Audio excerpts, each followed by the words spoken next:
is here. Mm-hmm. Hello, everybody. We are live. How are you all? It seems ages since I last saw you guys. Well, it practically is. Right. So let me come in. Thank you very much. No, sorry, I was just thinking about this, but yeah, never mind. But yeah, I hope everybody's well. Obviously, I wasn't here for the Tuesday one. You didn't do one Tuesday, did you? No. No. So we No. did do one for the Tuesday live. So I was out on Tuesday. yeah, as well. you were. Yeah. So happy Friday to everybody. Happy Friday. Raising a glass or a Starbucks mug. Okay, so today I have got a tall chai latte, soya chai latte. You've got an oat milk chai latte. I ordered a frappuccino, a white mocha frappuccino, because they couldn't do a caramel decaf frappuccino, because when you order it online, they give you these options now that you have to fill out, and they're not the same ones that you get in the shop. So normally, when I order a frappuccino, it's just a normal frappuccino. But now they only give you a blonde roast or decaf. Those are the only two options. They're not giving you the actual options that they do in the shop. So it's a bit crazy. So I always opt for decaf. I wanted to get a caramel frappuccino. They couldn't do it as a decaf. So I ordered a white mocha frappuccino, which they could do as a decaf. And they sent me an iced coffee, an iced mocha. Well, I assume it's a mocha frappuccino. I don't know. Let's put it down a little bit. May I try? Oh, we don't. After I tried, yes. Listen, madam. So I don't want it, but no one else is going to have it. No, I'm trying it first, and then you can try it. Okay. The cheek of it. What's it like? It's very strong, I feel. But it's not cold. No, it isn't. Kelly's right. That's very odd. That's got loads of ice in it. Yeah. But it isn't cold. I don't know why. Maybe they just made it and it hasn't yet cooled down. But that's been in there a while. That's a freak of nature. To me, that's delicious. But I know that would be too strong for Kelly. I do like very strong coffee. Kelly, not so much. It's okay. I don't mind an iced mocha, but I would have rather it be as a frap. Yeah, no, fair enough. However, it's not cold. Well, leave it a little bit more. But I am surprised though that hasn't chilled yet. It's when you bring up the straw, it's cold at the top. Yeah, but it's watery. Yeah. Anyway, guys, that is it. Our little moan for the I say Kelly's little moan for the Starbucks thing. But how is everybody been? Everybody been well? And also as well, we can let us know what we've been doing for this week. Now, as you guys know, unfortunately, my uncle passed away, so I attended his funeral on Tuesday, which is a very sad affair, but it was lovely a send-off and nice to see my cousins and everything, but it was a sad occasion. On the brighter note, however, on the day after, I had booked offers leave, so Kelly and I went to Italy in Liverpool Street in London. First time I have actually been, second time Kelly's been, or maybe third. Yeah, second time. Second. But we really did enjoy it. So that video will be coming up. Do watch this space. We will be putting that video up soon. And just show you our exploits as we went to Italy. Now, we did buy quite a lot of produce, which you'll see in the video. A lot. So I did send some to my folks, which I hopefully, Mum and Dad, if you're watching, they will get very soon. So sort of a mixture of dried stuff. Now, there is a sale on at Italy at the moment. Now, some of the stuff they advertise at 50% off. Now, that sounds amazing, which it is, but just bear in mind, Italy is expensive. Yeah. So the main price is expensive. When they say 50% off, you're actually going down to the value which you would probably get in a supermarket price. So not even then. I think it's even more expensive than So, for example, £4 for a packet of pasta was reduced down to £2, which is more or less a top range one. But remember, a lot of this is imported from Italy. Yeah. From Italy, not Italy. From Italy. The place is called Italy, but it's imported from Italy. Well, hence part of the reason why it's expensive. Yeah. But also, it is good quality ingredients. Yeah. You'll see from our video that we did sample quite a few of the delectable delights. But what we didn't film, which we should have done, which we can eat on the live, I'll go and get it in a minute, are two of the cakes that we bought. Oh, yeah. We didn't film those cakes there as well. So this is kind of an amendment for those of you that want to catch that. We did eat one of them. Which was but the mini version. Yeah. But we didn't eat the other one, so we will show that through the live purely because I want an excuse for I want to eat it. Kelly can't say no because you guys want to see it. Plus, as well, we will demo some of the other cakes that we did buy. We did also buy some very nice breads, and we also bought some olive oils and some balsamic vinegars. I tried the balsamic vinegar last night. Now, I wasn't too enamored with the olive oil, only because I find extra virgin olive oil very strong. Yeah, it is. I like that. But yeah, you like that. So but the balsamic vinegar, I've got to say, was so nice. Yeah. And what I also want, I bought some focaccia, and what I wanted to do was to make a nice garlic cheesy garlic bread. And Zizzi's do this special garlic bread where it's focaccia with the mozzarella, and they also have like an onion, caramelized onion. And we've got some. We bought some from Fortnum's, and we've got some from Waitrose. Yeah. So I thought I could put that on as well. So one evening I'll do that. So yeah. The other thing is as well, we did buy some squid ink pasta. Now, Kelly and I, we did have try squid ink pasta because Kelly got some from Oil and Vinegar. Very, very nice. You bought that up, didn't you? Added prawns. I did prawns, peas, crab. Sweet corn. Oh yeah, I forgot you added crab. Yeah, prawns, sweet corn, peas, crab. The squid ink pasta, I also added garlic and a parsley sauce that I picked up from Oil and Vinegar as well. So yeah, so and everybody seemed to like it, even my nephew, who's quite fussy. There you go. So that was all our little ingredients there. We will show you that on the video what we did buy for Italy as well. So if anybody is interested, we do recommend you going, having a little look around, even if you just treat yourself to a cake or a pizza slice. One thing I will say though, if you do go to Italy, I got suckered in because they were doing pizza slices for £10. That's just the slice. Yeah. But if you go upstairs, there is a restaurant where they do an entire pizza for the same price or slightly more, but you do get a big size pizza. So I do recommend if you go upstairs, go to the restaurant instead. Hey, how are you?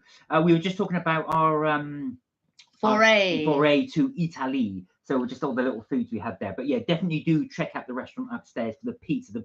We didn't eat there, but the pizza looked amazing because we ate so much food downstairs. Yeah. We thought we'll give it a break for that as well. But we did spend a lot of money in Italy. Yeah, we did. Well over £100. Yeah, exactly. I would say. So, you spent £44 on cakes. So you'll be able to see those cakes. Yeah. And then you think that's a lot.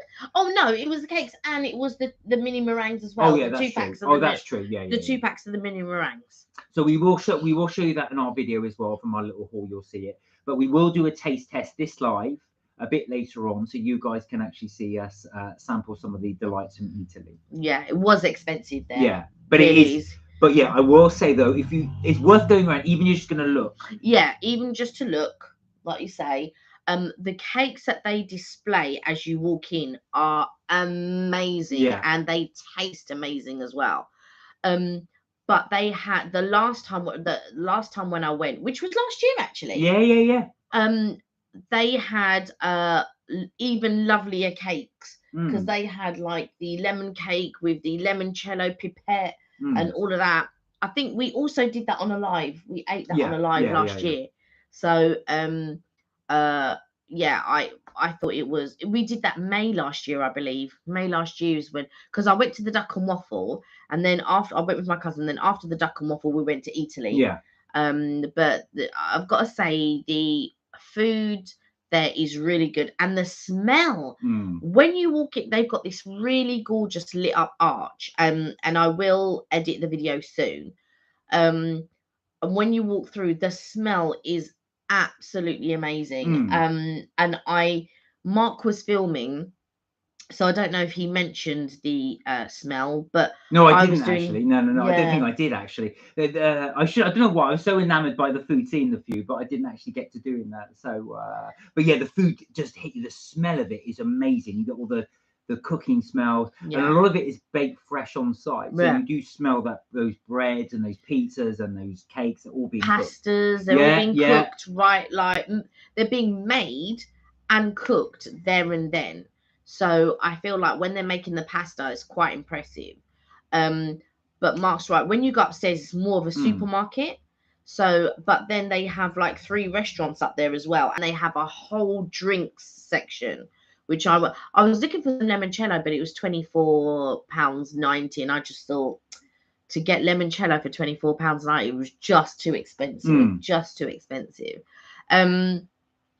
But I did buy a I got everything that was in the sale pretty much, other than the cakes. But when we were shopping upstairs, I tried to pick up everything that was in the sale, because if it was normal price, later on we could go back and get it because it was normal price. So it didn't warrant buying it.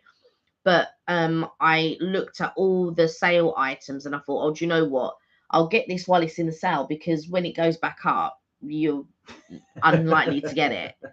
Eva said, "You're making me hanger." Sorry to make you angry, but we'd love to hangry. Sorry to make you hangry, but we'd love to take you actually, Eva, and just have a little look around. I think you would really like it. Yeah, it's really the smells are wonderful there. But the pizza was expensive. Yeah. And if you wanted like a whole thing of pizza, it was like £56 or £66. Yeah, an entire pizza was 60 quid. So this was a big long pizza, but 60 quid. But like I said, if you do go there, go to the restaurant upstairs. The pizzas you'll get a whole pizza for the same price as you would a slice. I didn't see the prices. Yeah, I saw the prices. Oh, you saw the prices, right? Yeah, so they range from 10 to 15 quid. Oh, right. I didn't look at the prices. Which is what you would expect for a pizza in London. And plus, I mean, don't get me wrong, the pizza that we had was also cooked fresh downstairs. Yeah. But to have it cooked fresh upstairs and to pay less money would have been better. Yeah, had I unknown, because I saw the prices actually, but I think I did put it on the camera. I did film it, so I think it does. I just think I said that to Kelly. We should have eaten upstairs, but we didn't know. We just saw the things downstairs, and when we went upstairs, I thought, "Oh God, yeah, there's all this." Yeah, but I would go again to do some more shopping. Probably not £100 like we did, but but we would do some more. But I'm not promising that I wouldn't buy more cake. Yeah. Because I would totally buy the cake. It was so good. But the breadsticks were there, and also they've got a lot of fresh meats there and stuff as well. Yeah. So again, all in the Italian style, because obviously Italy. Yeah. So and you do see a lot of people there, and they are. I mean, they do have one in Vegas, and I was chatting to Siobhan, and she was saying that it's expensive in Vegas as well, of which it was when we were there, but we couldn't buy any of the meats and stuff because you can't bring it from there back to England anyway. No. So and that was pre-pandemic when we were there. Yeah, that was also as well. But what was interesting, although it was more expensive in Vegas, they import it there. So obviously the import thing will be even greater because you've got to go right across the Atlantic. But it was weird that the prices weren't that much different from the two. So I don't know what makes it more expensive in the UK. Considering Italy's a 2-hour flight. I think at the moment, maybe Brexit, the pandemic, maybe. I think lots of things are pushing up prices. I suppose as well. It's a bit unfair to compare the prices because obviously we went so long ago, and because we've only just been to Italy yesterday. So yesterday. But very good too. So that was our. Do keep an eye out. That is our video. Yeah. Coming up. So I just uploaded a video today, which is. We went for a horse and carriage ride in Brussels. So you actually do check it out because you actually do get to see Brussels. I did cut it down quite a bit because I thought, are you guys really going to want to watch a lot of sort of like going around in the carriage? But so I did cut it down to less than 20 minutes actually. But still, you know, I kept it's a little bit difficult to hear the guide because she's so far away. And we were actually sitting in the carriage, but it was so lovely and so interesting just to go around and sort of listen to the history, really. And on one of the streets, Anspach, which is their main road, which is now pedestrianised, by the way, used to be the river. Yeah, that's right. So one of the old mayors had it. It was you're going back hundreds of years. It was very, very polluted. So he ordered it to be dug under they put the river underground, and it has remained underground ever since. Yeah, but it was causing lots of sickness and disease and stuff. Cholera and stuff like that. So that's why then, and so Anspach was the street was created, but it's all pedestrianized now, and they have lots of events and lots of different things, so you can just walk up and down. Yeah, it's really good. So definitely do check that. If you do go to Brussels, we recommend it, although it is pricey. Yeah. So for one carriage ride, it is €60. So if you're on your own, it's going to be a bit pricey. If you're in a group of you, obviously you can share that. And I think the carriage takes up to about 5 people. Four. From memory. Is it 4? 4. Yeah, 4 people. So there you go. Yeah. Worth doing. But yeah, we hope you like that video as well. We have many more to come up, but we just haven't had time to do them. Yeah, I've got still to do. I've got Ghent and Bruges, Yeah, which will be 2 ones. separate videos of Ghent and Bruges, and then I have another video. What did we do on our last day? We went out and we filmed something. We filmed a few things. Yeah, we did. We went to a few cake shops, didn't we? Oh yes. Yeah. Oh, Marivelle and all of that. Yeah. Wow. Oh yeah. So talking of cakes, guys, I think it is time for us to do a little sample of the cakes that we've got. So these are going back to Italy. Yes. Do you want to explain what these are? Now I think it's written on the back here. I just saw this bun and I thought it looked great. So I bought it. I don't know what bun it is. I don't know what it tastes like. I don't know what's in it. Venezina. Yeah. So it's a Venezina bun. So apparently this is a regular sort of bun, but it's got butter, milk, eggs, and I do believe, if that is right, it's got like a custard in it, it looks like. So there we are. We're going to give that a go. Try We've it. never tried that, but that's from Italy there. How much is that? So that's £2.50. So it is quite pricey, like I say, for a little bun. And then your other one. This one is, so I bought a normal focaccia, but this one's a sweet focaccia. And yeah, it's I don't know what makes it sweet. I don't know if it's sugar or something like that. But this is also what we're going to try. And I don't know how much this was. How much does it say? That one was £3.20. Oh, £3.20. So again, they are quite pricey, the focaccia. So for a small one, you get, so in a supermarket, you would get obviously a big one for that. But these are all freshly baked. Yeah, and while they're all freshly baked, they're also made with the ingredients that they would have flown in from Italy. So there is also that. Whereas the ones in the supermarket will be made with British ingredients and that. So yeah. Doesn't bother me though. That's fine. Right. Yeah, that wouldn't bother me. I'm just saying the reasons of why it's expensive. No, it doesn't smell sweet, but I'm gonna. No, it doesn't. It doesn't. Can I hold it up so people can see? Oh, I was just about to tear into it. There you go. Look. So it doesn't look like a focaccia. You can see little crusts of sugar on it. Do you know what it looks like? It looks almost like a cut donut. So we're going to try that. Do a little break of it. Now we probably should cut it properly, but we'll try. Okay. Ching ching.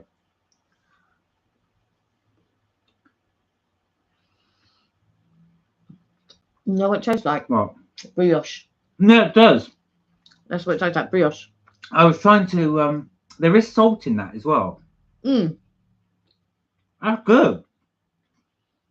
I've never had sweet focaccia before. No. But it is soft. A bit more. So we're having the ends, but as you can probably see there, it's very, very soft bread. Very soft. If I just... There you go. So I'm just going to show you it's soft to the touch, although it has got like the crust on the outside. Wow. Yeah. All right, let's go. And the salt goes with the sweet. Yeah. It does. I like it. I've had that again. I can't work out if I prefer the sweet focaccia or the savoury. I think the savoury. Yeah, I think I'd go with the savoury. But I'll tell you why. Because if you were going to go for something sweet, you wouldn't go for sweet focaccia. I'd go for some cake. Yeah. But that's really good. Definitely recommend the sweet focaccia. But I would probably go for the savoury one, which we do have. Yeah. I bought 2 of the savoury ones. All right. Okay. And I think, yeah, do you know what that needs? A little bit of butter. Yeah. Although there is a lot of butter in it. Yeah, but I still need a bit of butter on it. That's what I need. I mean, when you have brioche, it's full of butter anyway, but... All right. So this is this one we were just talking about. It's got the sugar glaze. It looks like it's got custard around it. I don't know if it's got anything in it though. I don't think it has. Do you know what that reminds me of? There's like pearl sugar as well. Do you remember in school and they used to do iced fingers, but they were hot dog rolls with iced fingers on it? Yeah. That's what that looks like to me. All right. Okay. I'm gonna bite it. Okay. So yeah, it's just a regular plain bun inside, as you can see there.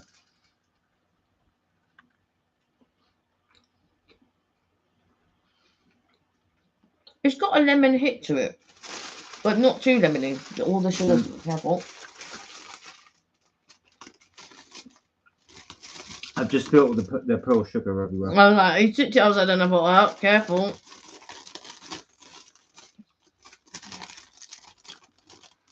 It's like a sweet bun. Yeah, I'm just trying to think. Just trying to see if it's got lemon. It's got fresh something salt, but it doesn't say sea salt. I can't taste the lemon. What? I can so taste the lemon. It's nice. Right. Very fresh. Again, it goes back to my old point.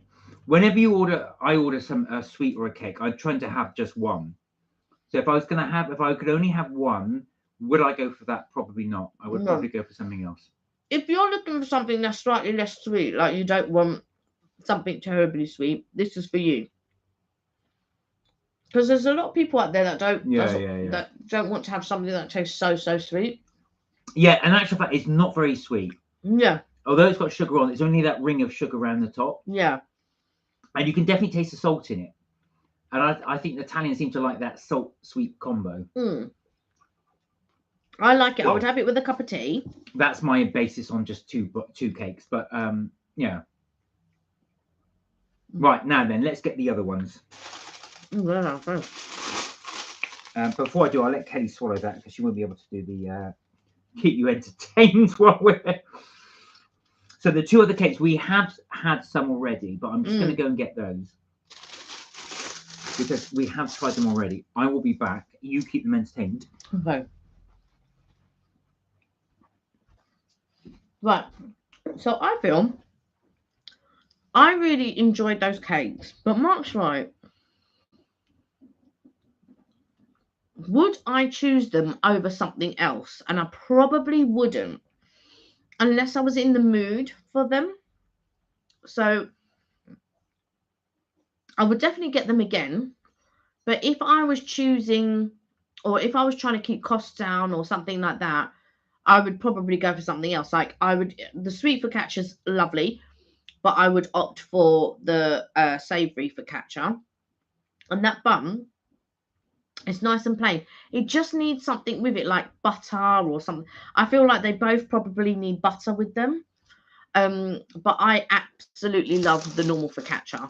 I mean, they're just delicious. Right then, guys. So we're back in here. So this is the little box that it comes in.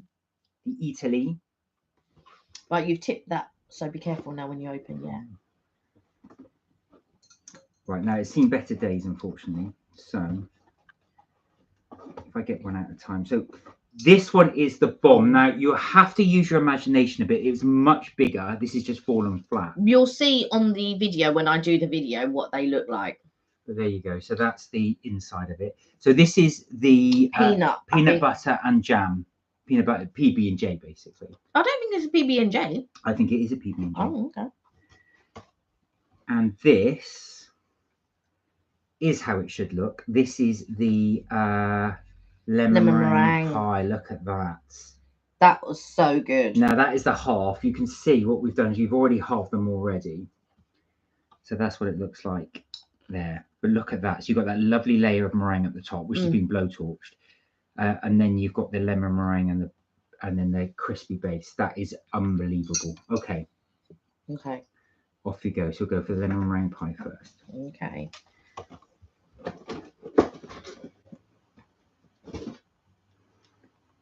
They can't see what you're doing. Well, I can't lift it up. When I bring it up, they'll see. There you go. B Magic and Tanika, how are you both? Hey, how Wow, are you both came on at the same time. How are you? You well? So there you go. Oh, B Magic said, Tika said, we're very well, thank you, Tika, and you well. And B Aw. Magic, how are you? You well? And said, I love B Magic said, I love lemon meringue. Oh, This one is a treat. So, guys, if you've just tuned in, we went to Italy in Leicester Square, Liverpool Street, I should say, and we just got some of the cakes. We're just demoing some of the. So that is the lemon meringue pie we've got there.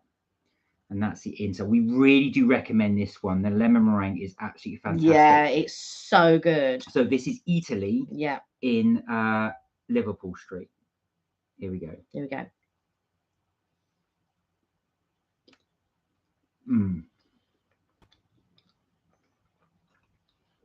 That is so good. The crust is fantastic as well. If you look, that crust is so good, and you can just see from the lemon meringue. It's a very sweet lemon meringue as well. It's not a tart lemon meringue. It's not a tart lemon meringue. And also as well, that topping is delicious. It really is worth going. Now it is on the pricey side. It's about £7. Yeah, almost £7 I paid for, and it's not a massive cake. But when you try it, you can see why it is so expensive. Really do recommend that one. I also want to say, Tanika, how are you? I hope you're well, and I'm glad you're well. B Magic. Yeah. Do you remember what the Julian Plumard one tastes like? Which one would you rate? They're both good. They are both good. Oh no, Tanika said, I'm a little under the weather. I have cold symptoms and a rash that's appeared all over my upper body. Oh no. Hoping it's not chicken pox, etc. Oh God.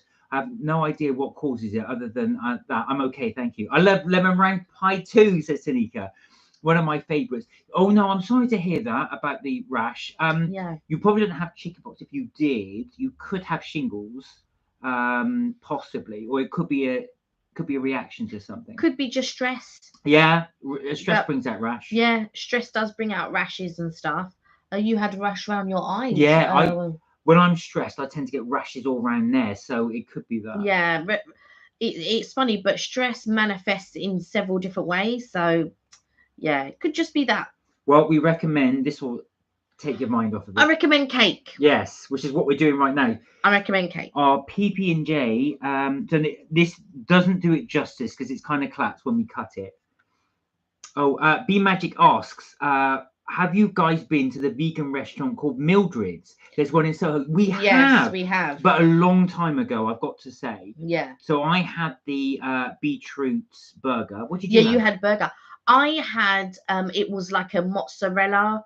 It was like a fried mozzarella in some type of breadcrumbs.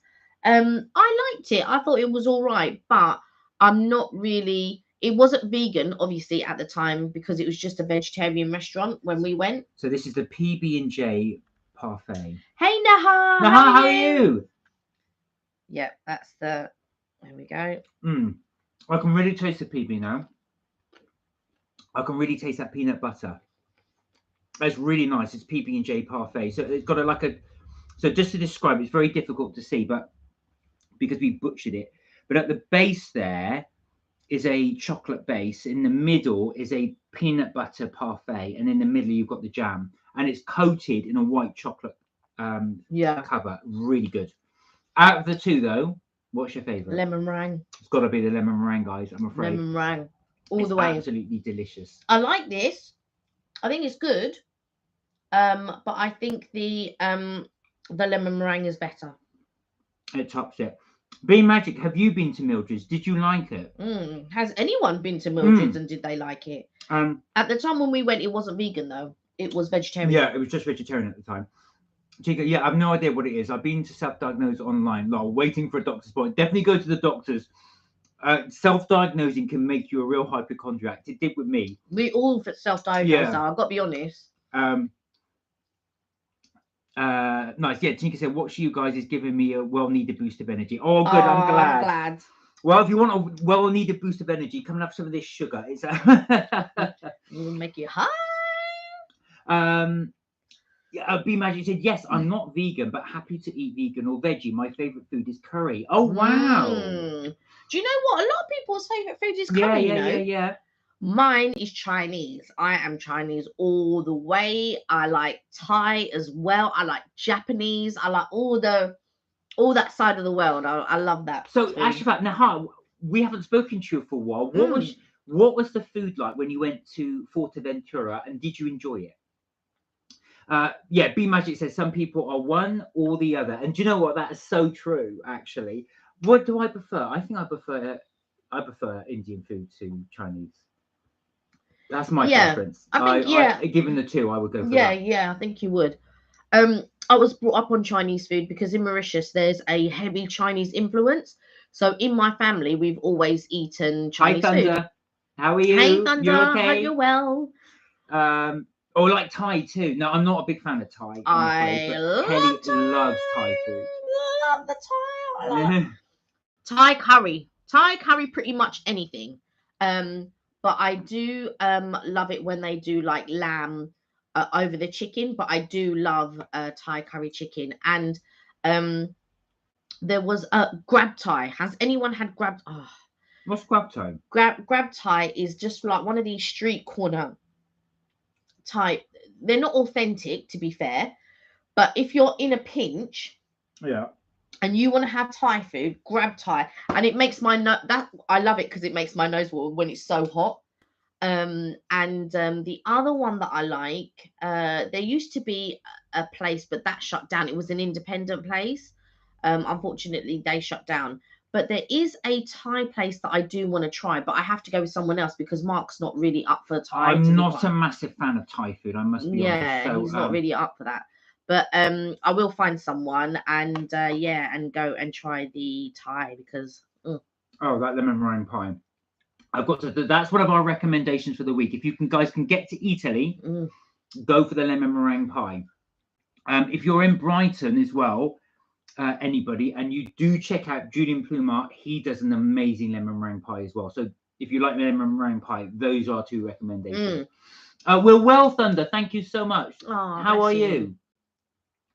Thank you for asking. Yeah, good as well. Thank you for everyone who asked, because you are always asking how we are. We're good. We're brilliant. We're eating cake. Exactly. Can't complain with that. So, going back to what we were saying before, our little trip to Italy. So definitely on the recommend. It is on the pricey side, as I was saying. But, we do recommend you just have, even if you just have a wander around, you can have a little look. I think Julian Plumar's more reasonable with regards to prices. Yeah, well, of course it's in Brighton as well. So I think with that. But Brighton's like a mini London. Yeah, it's not cheap. But Julian Plumar's his but there are a few more cake places to try. And I wonder, did we try lemon meringue in Rome? I can't remember. Do you know what we need to go? We had a lemon meringue croissant. Oh no, that was from Chestnut. That was from Chestnut Bakery. We did try that. Now it was nice, but I prefer it in the pie. So again, worth trying, but the pie is better. Yeah, but definitely I need to go to Rome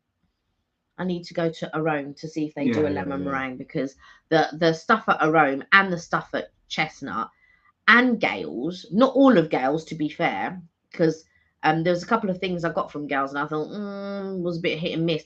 But that bagel, that salmon bagel was listen, if you go to places and you think, oh yeah, they're only doing a little bit of filling and stuff like that, go to Gales.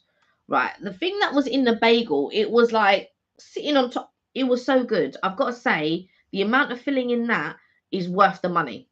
It's so worth the money. Yeah, really good. They really pack out those bagel places. So if anybody's got any tips for cakes or for sandwiches, please do let us know.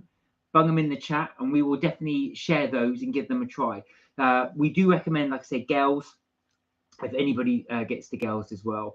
What other ones did we recommend as well? That was the I forgot the name of it. The name escapes me now. Chestnut Bakery, Gales, and Rome. Chestnut was the other one. Chestnut Bakery was the other one we were recommended. Yeah, and the honey toast in Rome was so good. So if you get a chance to try the honey toast as well, it's almost honey toast is actually like a cake, rather. It's a big wedge as well, so it's like a thick bit of bread. Yeah. Toasted honey. Really good. On point. So good, yeah, very on point. They do a couple of savoury croissants, which are nice. But I've got to say, their sweet stuff for me was better than their savory stuff. But a lot of their savory stuff was good. But I'm tending to find that a lot of places. Where was it? We tried the aubergine croissant. Oh yeah, the aubergine, the Parmigiana croissant is in Chestnut. That was good as well. But like I say, I'm tending to find that a lot of their sweet stuff is better than the savory stuff. Now, one of the little eats that we've been impressed with recently is Pret a Manger.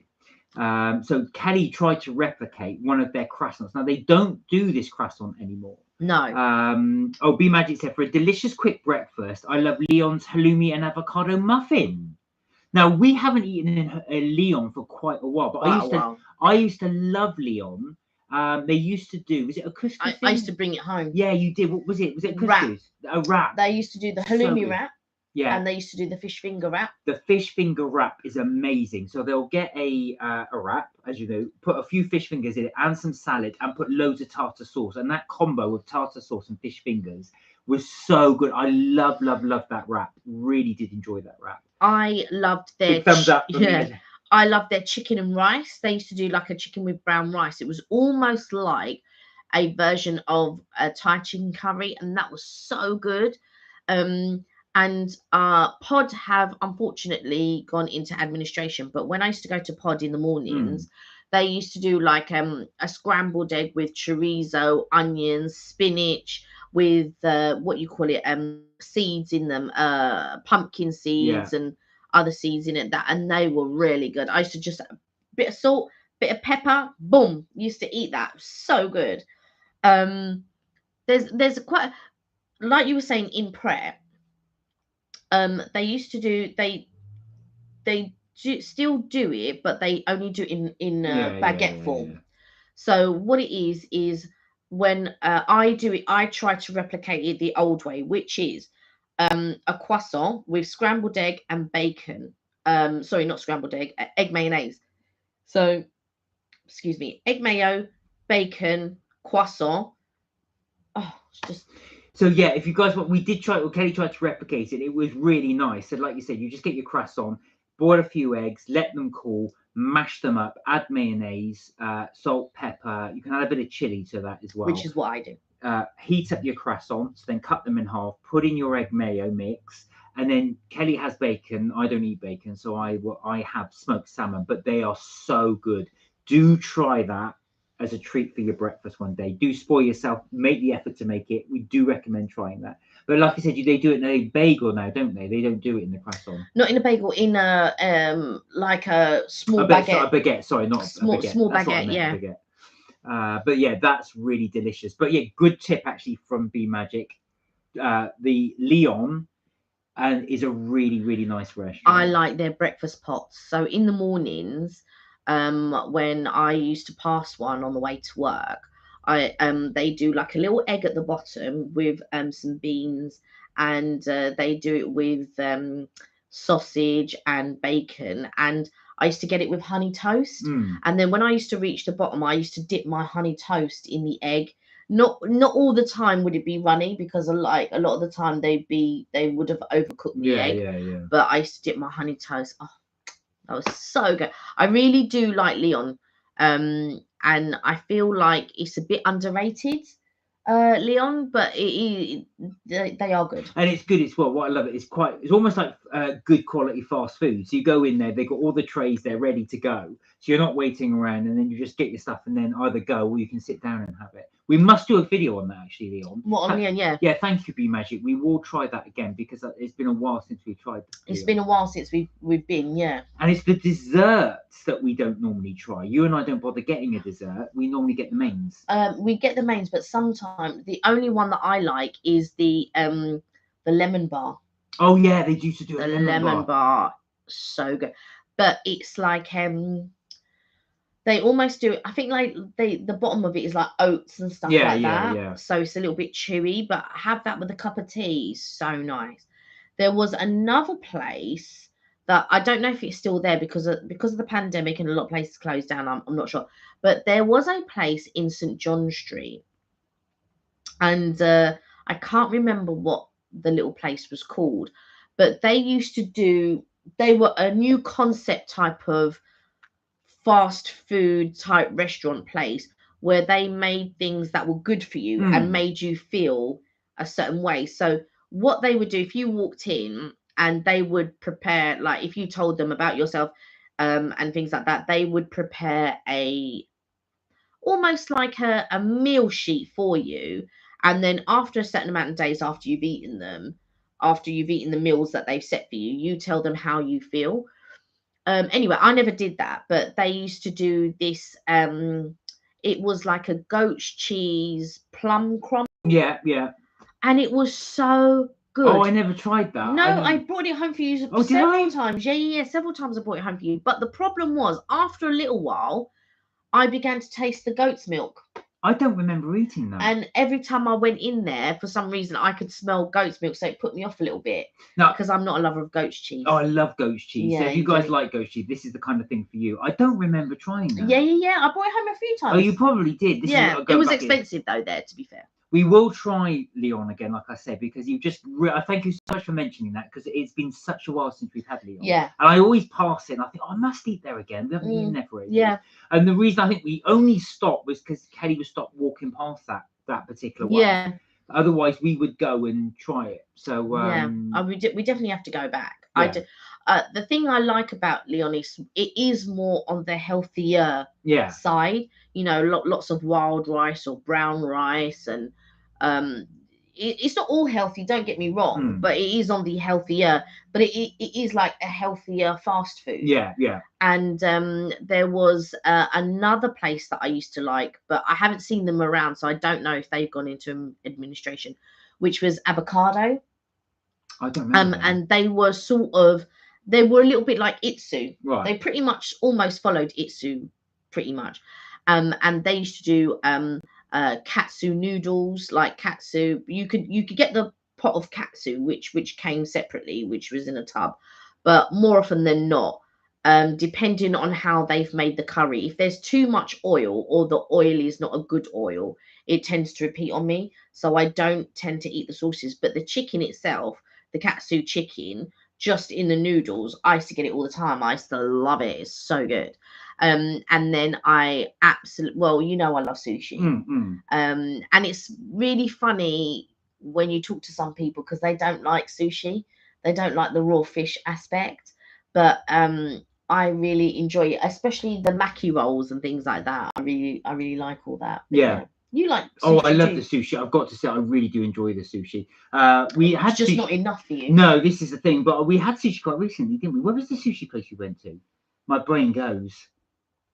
Itsu, that was it. Yeah, so we had Itsu, and that was quite nice as well. The portions are small, but we did sample in Itsu in our hometown as well, which is one that's just opened up. So we will probably sample that again. We should have done a video on it, really.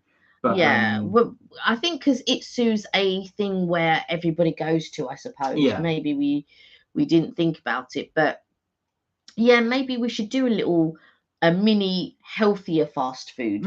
So like Itsu, but I also like wasabi.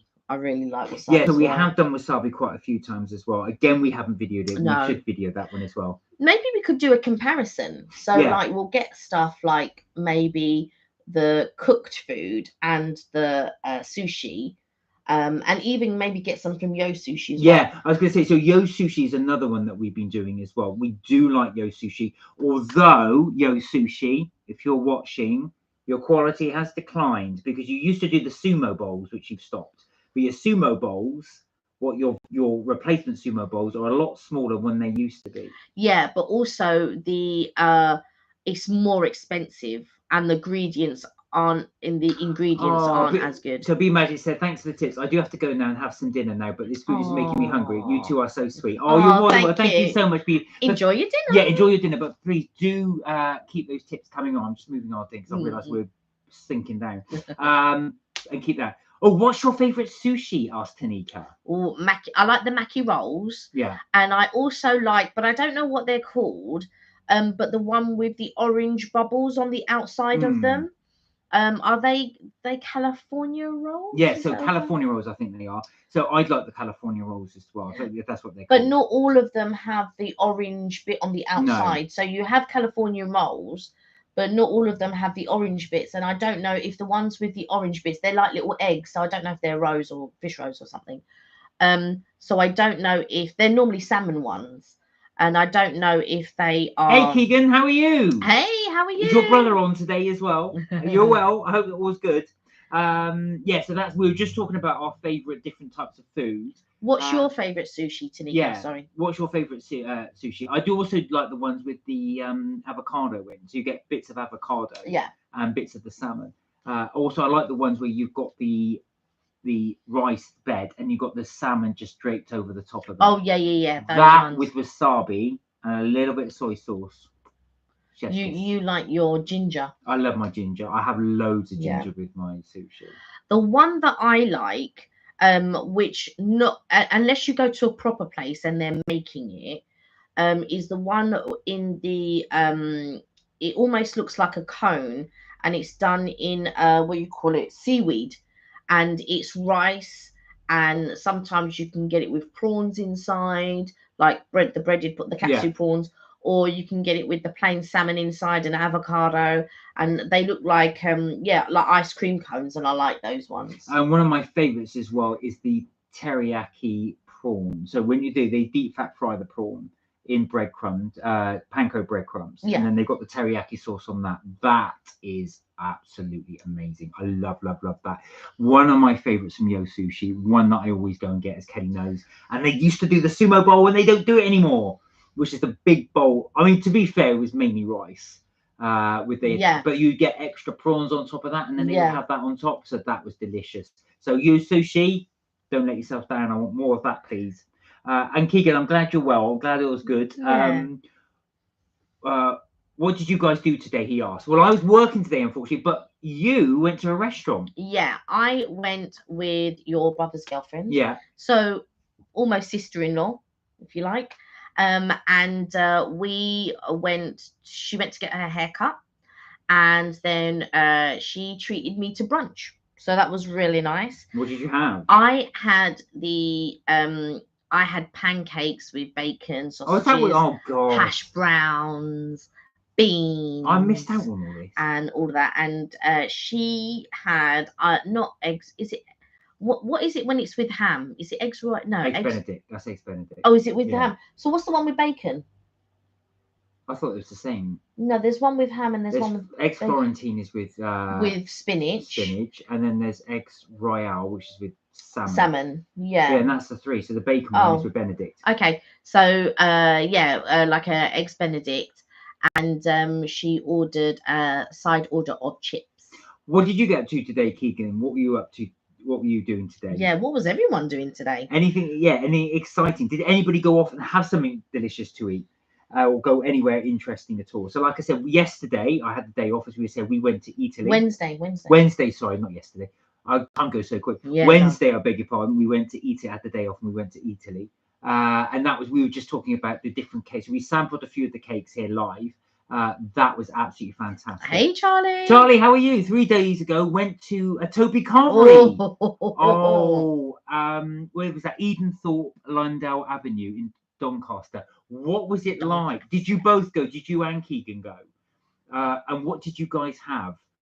I was chatting to Siobhan about Toby Carvery. Oh, we must do it. I think we must go.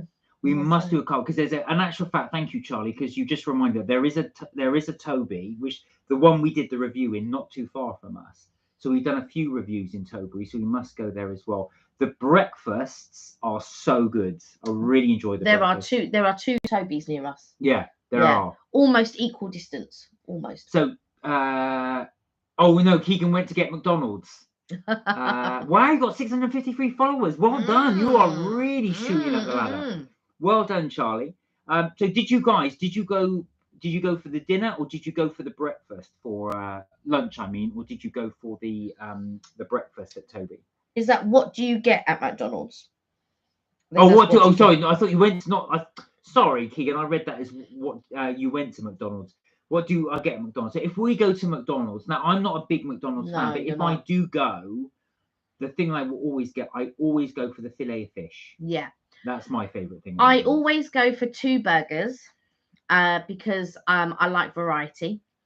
So normally it will be something like, I don't know, maybe a quarter pounder or a chicken burger and a fillet, because sometimes then if I don't eat it, you'll eat it. Yeah. And I like to get an apple pie. Kelly loves the apple pie. I Now, like to get the apple don't pie. forget, when Christmas is coming up, which is not too far away, you'll start to get the festive apple pie. Yeah, sometimes they do the festive pies. It's not apple when they do the festive pie. Sometimes it'll be like mince and custard, or sometimes it'll be a cherry pie, or yeah, it just depends. They don't always do it, to be fair, but when they do it, I do like to get the festive pie. Right, Tanika has asked you a question. Ooh. Kelly, have you cooked lamb ribs before? Me and my partner are going for a local getaway, and I want to cook a nice meal. I'm deciding between lamb ribs or lamb chops at the moment. The thing with I've never really done ribs before, but if you do them correctly, they are melt off the bone. And how would you do them? What advice would you give them, Tanika? I've never really cooked lamb ribs, so I can't give any advice with regards to lamb ribs, I'm afraid. But you do lamb chops. I do lamb chops. Now the problem with lamb chops, right? So this is the problem. So are you going to do a rack of lamb? Okay, my bugbear with lamb chops, they're very, very small. Yeah. And I think if you're cooking for a man, and I don't know what your boyfriend's or what your partner's appetite is, if it's a big appetite, then I would probably go for maybe lamb steak, and then I would bang it with a mallet to soften that up and to get it, very nice, and so that's not chewing gristly, because sometimes when you get lamb steaks and things like that, they can be a bit gristly, so you need to hit it with a mallet. And then I would make a marinade. I'm getting a bit excited. Go on, tell Tanika. I would make a marinade. So tell Tanika what your marinade would be. Oh, Keegan, yeah, we did hear about the Queen. Yeah, very sad as well. Yeah, very sad. Tanika said, I have a recipe for ribs that looks amazing. Done in a Caribbean style. I've ordered seasoning that's on its way from Jamaica. Wow. Richard, so you are going all out. Richard, hello. Now, actual fact, how are you, Richard? Hey, Richard. Tanika, Richard is a very, very good cook. So sorry to catch you on the hop, Richard. You're being pounded with questions, just so you coming at the right time. So Richard, Tanika has asked how to cook decent lamb ribs. So like either a rack of lamb or a lamb chop. Have you got any suggestions? Do you have a special way of doing that? Because I know you're a very good cook. Tanika said, lamb steak is a good shout. I didn't think of lamb steak. Doing great, says Richard. Oh, that's good. Glad. And Tanika also said loves little bits of different meals in a restaurant, which is why you love tapas so much. There's a very nice tapas restaurant near us, actually. Yeah, but they don't deliver or anything anyway. So you've got to go there. Now we have to go there. So yeah, with so how I would do it, you could do a paste and sort of like do a rub. Now you have to be careful, because if you're going to fry it, of which lamb steak you would fry, you want to make sure that your seasoning doesn't burn. So you can par cook the lamb, and you kind of need to know how your partner has lamb. Do they like it well cooked? Do they like it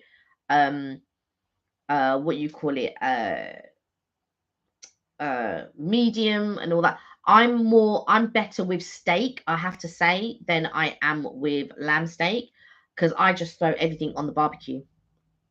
But yeah, if it's lamb steak and you bang it out, I don't think it has to be like well done. So I think medium or medium well is the way I would like it, but your partner might like it medium. And again, it will be tender once you've banged it out with the mallet. It will be tender when you do it well. And even if you like it well done, like not overcooked but well done, again, once you've beaten it out with the mallet, it will be fine. Obviously you would start with your basics, which is salt and pepper, And then I would use, if I was going to do a little bit of a paste, I would use chili, I would use a bit of oil, I would use a bit of onion, and I would use a bit of garlic, and I would blend that in a little chopper. And then I would fry that in a pan just to sort of cook it out. And then I would get my lamb, and I would use garlic butter in the pan to melt. Cook off the little paste that you've done in the chopper. Put your lamb, rub your lamb or whatever.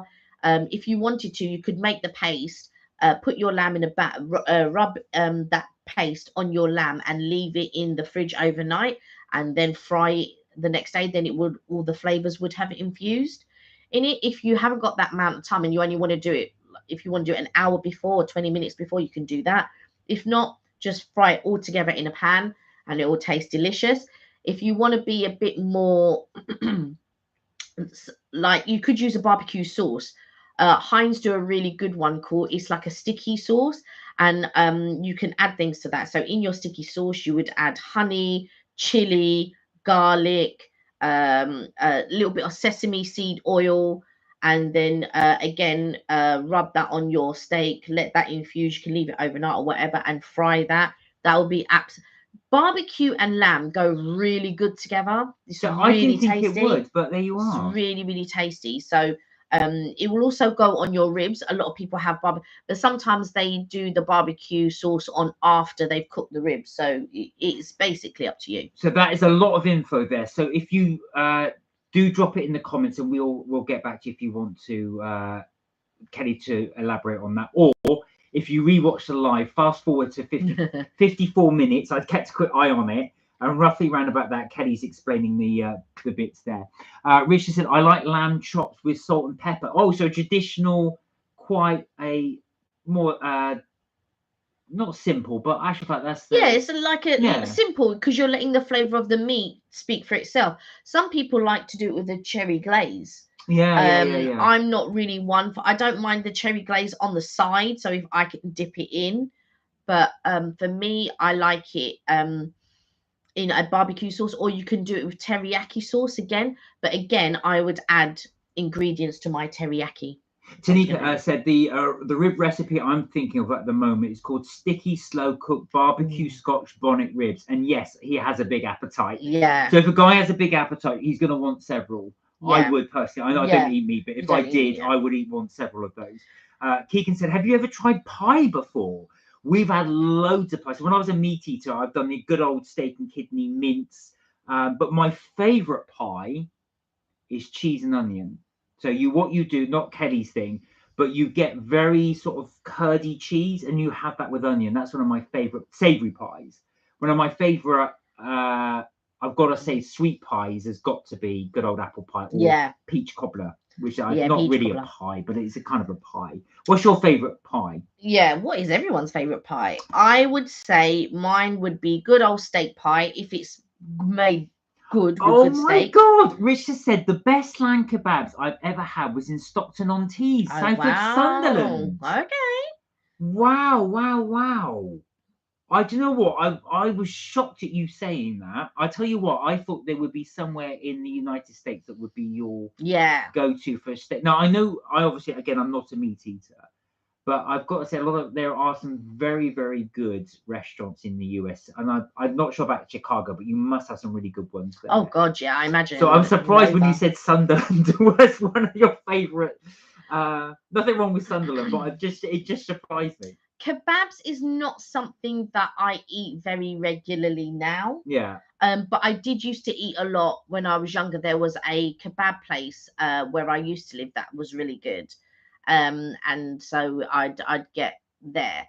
I'd get the kebabs there, but it's not something that I eat a lot of, and it is difficult to find a really good kebab place. It's very, very difficult.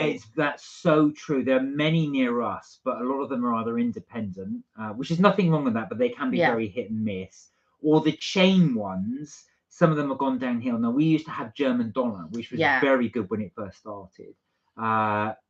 Just in my opinion, they're not quite as good as they were when they first opened. Yeah.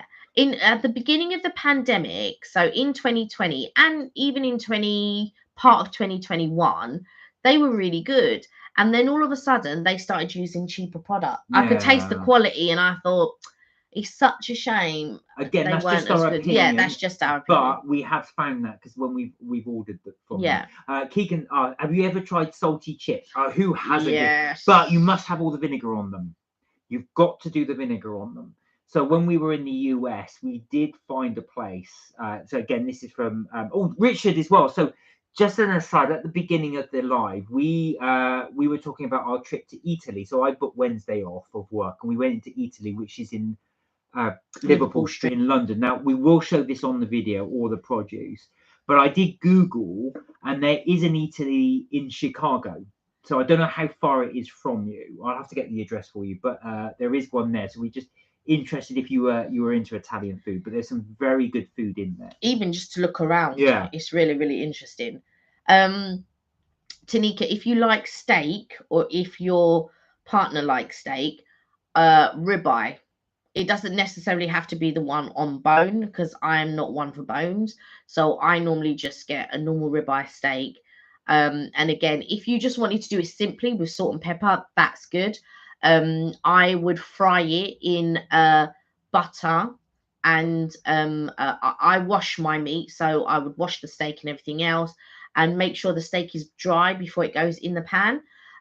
You can salt and pepper it. So once you pat it dry and everything else, I'm doing this, salt and pepper it, stab it a few times, salt and pepper it. You can massage it in even. Chili flakes, because I like chili. But if you wanted to do fresh chili, again, you can do it the paste that I said, which if I'm ever doing sort of like frying some, my basics would be garlic, salt, pepper, and chili, like, so fresh chili, like bird's eye chili. I don't tend to do Scotch bonnet because I've never really cooked with it before, but my sister-in-law, she cooks with it all of the time, Alicia. But her family are from Jamaica, so obviously she would cook with it. We in Mauritius, we normally cook with bird's eye chilies. So yeah, make a paste, spread that on your steak, fry up your steak. It will be so good. And do it with a little bit of garlic butter and a little bit of olive oil, just so that the garlic butter doesn't burn. And then yeah, and pop that in the pan. You can do it, I don't know if your partner likes, like I said, rare, medium, well done, whatever it is. And yeah, and then at the end, once it's almost finished cooking, a bit of honey. Drizzle a bit of honey on that steak, both sides. It's gonna be so good. Well, listen. So Richard said mint sauce with lamb is nice. That's true. You guys get is it mint jelly? You have mint jelly with the I have seen mint jelly in jars. Yeah, I've got to say, I Oh, prefer Richard's got cranberry to go. sauce. Bye, Richard. Really nice to join Bye, us. Richard. Take care. Thank you for joining us, though. Tanika said, "Would you believe I've only had steak once? It was at the Marriott Hotel as room service, and it was so tough and chewy, it scared me off. But I really do want to try it again." Oh, Tanika, I mean, I know I'm saying this as a vegetarian, but there's so many places you could have decent steak. I never order steak out. I've got to be honest. There you I go. have ordered steak a couple of times, and I'm always disappointed anytime I order it. The only place really, and even then it's a little bit chewy, I order steak at Cote. They do a basic steak. It's very thin. They fry it. It's not fried for too long, and that is steak and frites. The other place, and this is only on recommendation from other people. I've not actually been there myself, but it is very expensive. Is Gaucho. Gaucho is a known steak place, and I have a friend, and it's one of her favorite steak places. I've never been myself. I was going to take my mum last year, but she wanted to go. I don't know, because I said, "Oh, do you want to go here?" I was going to take her for her birthday, but she wanted to go somewhere else. I can't remember where it was, so we went to that other place. I'm just trying to think, was it the Shard? But it wasn't. It was somewhere else she wanted to go. So I didn't get a chance to try at the Gauchos, and I really wanted to try there. So Tanika's asked, how would you recommend having it cooked, medium rare, etc.? So what would your be recommendation for someone who has just had one steak before out and was a bit scared because it's chewy? It depends on if you don't mind, like if you have it rare, it's going to be blood. If you have it medium, sometimes when they do it medium, they're doing it medium rare, and I don't like blood on my plate. I'm not saying like, oh, sometimes things can just be a bit not cooked enough for me. So me, I like it medium well or well done. But sometimes when you ask for them to do it well done, it's chewy. Do you know what I mean? But if you're going to cook it yourself, um, have the pan hot. So have your butter. I always recommend garlic butter whenever I'm doing steak. So garlic butter and olive oil, right? You just need a knob of butter, of garlic butter, and a little bit of olive oil. You have that in your pan, and in the meantime, you have done your rub, whatever that is, whether it's just garlic, chili, salt, or just salt and pepper or whatever. Make sure your steak is dry. Once your pan is hot, and it's good to do if you've got a cast iron, it's good because it distributes the heat evenly. But even if you have it in a pan, because I cook it in a normal pan, or I have both. I have cast iron and I have a normal pan. So you can cook it in either, it's not a problem. Um, put your steak in and then let it cook on one side for a couple of minutes, maybe 2 3 minutes, and then turn it over. It should go to, if your pan is hot enough, it should be a nice brown color on one side, and then it'll be a nice brown color on the other side. um it shouldn't be on your highest setting, it should be on your medium setting, but leave your pan onto your pan gets very hot. Then if you want to leave it, so when you feel your so this one, so if it's where it's soft on your hand, that will be rare, and then as you go on medium, and then as you get to here, it's well done. So if you're pushing your steak, you'll be able to feel how you want it done. But me, I would say medium well. It doesn't have to be cooked all the way through. The medium well is good. Tanika said, I'm the same. I don't like blood on my plate either. So Medium well then. Yeah, medium well, I was going to say to you as well. Because if you don't want that trail of blood on your plate, whatever you do, don't go for blue. Because blue means they literally go on both sides and serve it. So it'll be very, very rare. Medium well will only be slightly pink inside. So if it's slightly pinky, it's nice. And I remember at Christmas when we stayed at your parents, and I said, right, I'm going to do everybody's steak. And then some people wanted it rare, some people wanted it medium. And I was just like, oh my God, I've never cooked rare steak before, or medium. I normally just do it how I like it, which is medium well. But I did an all right job, actually. You did? Yeah, they really enjoyed it. And so, but yeah, it's like a couple. If you want it, I think if you want it rare, I think it's like a minute or so on each side, like a minute or a minute and a half. If you want it medium rare, then I think it's like 2 minutes each side, like 2.5 minutes each side, and then you go up. And I think 6 minutes is probably 6 minutes on each side will be well done, I believe. So do something like 5 minutes on each, or maybe even less than that, maybe 4 minutes each side. You can cut the steak a little bit to see if that is how you like it, because you're only beginning. So there's no rules. You can cut the steak a little bit inside just to see, oh, is that the color I like it? And then as you get more and more, as you do it more and more, it'll be fine. Do you know what I mean? Because then you'll know at what point. You can use a little timer. I've got a little timer on the fridge. But when you're using your ingredients, be wary, because your ingredients can burn. But me, I don't mind. It adds more flavor to me if the ingredients are a little bit burnt. But some people can be a little bit fussy. So just bear that in mind as well as you're cooking, that your ingredients can burn. So once you've done your rub for your steak and stuff, just watch when you're doing a couple of minutes each side, 3 minutes each side, 4 minutes each side, and so on. Is there a marinade you would suggest to Tanika? She wanted to try and marinade with the steak. A ribeye is a very good steak.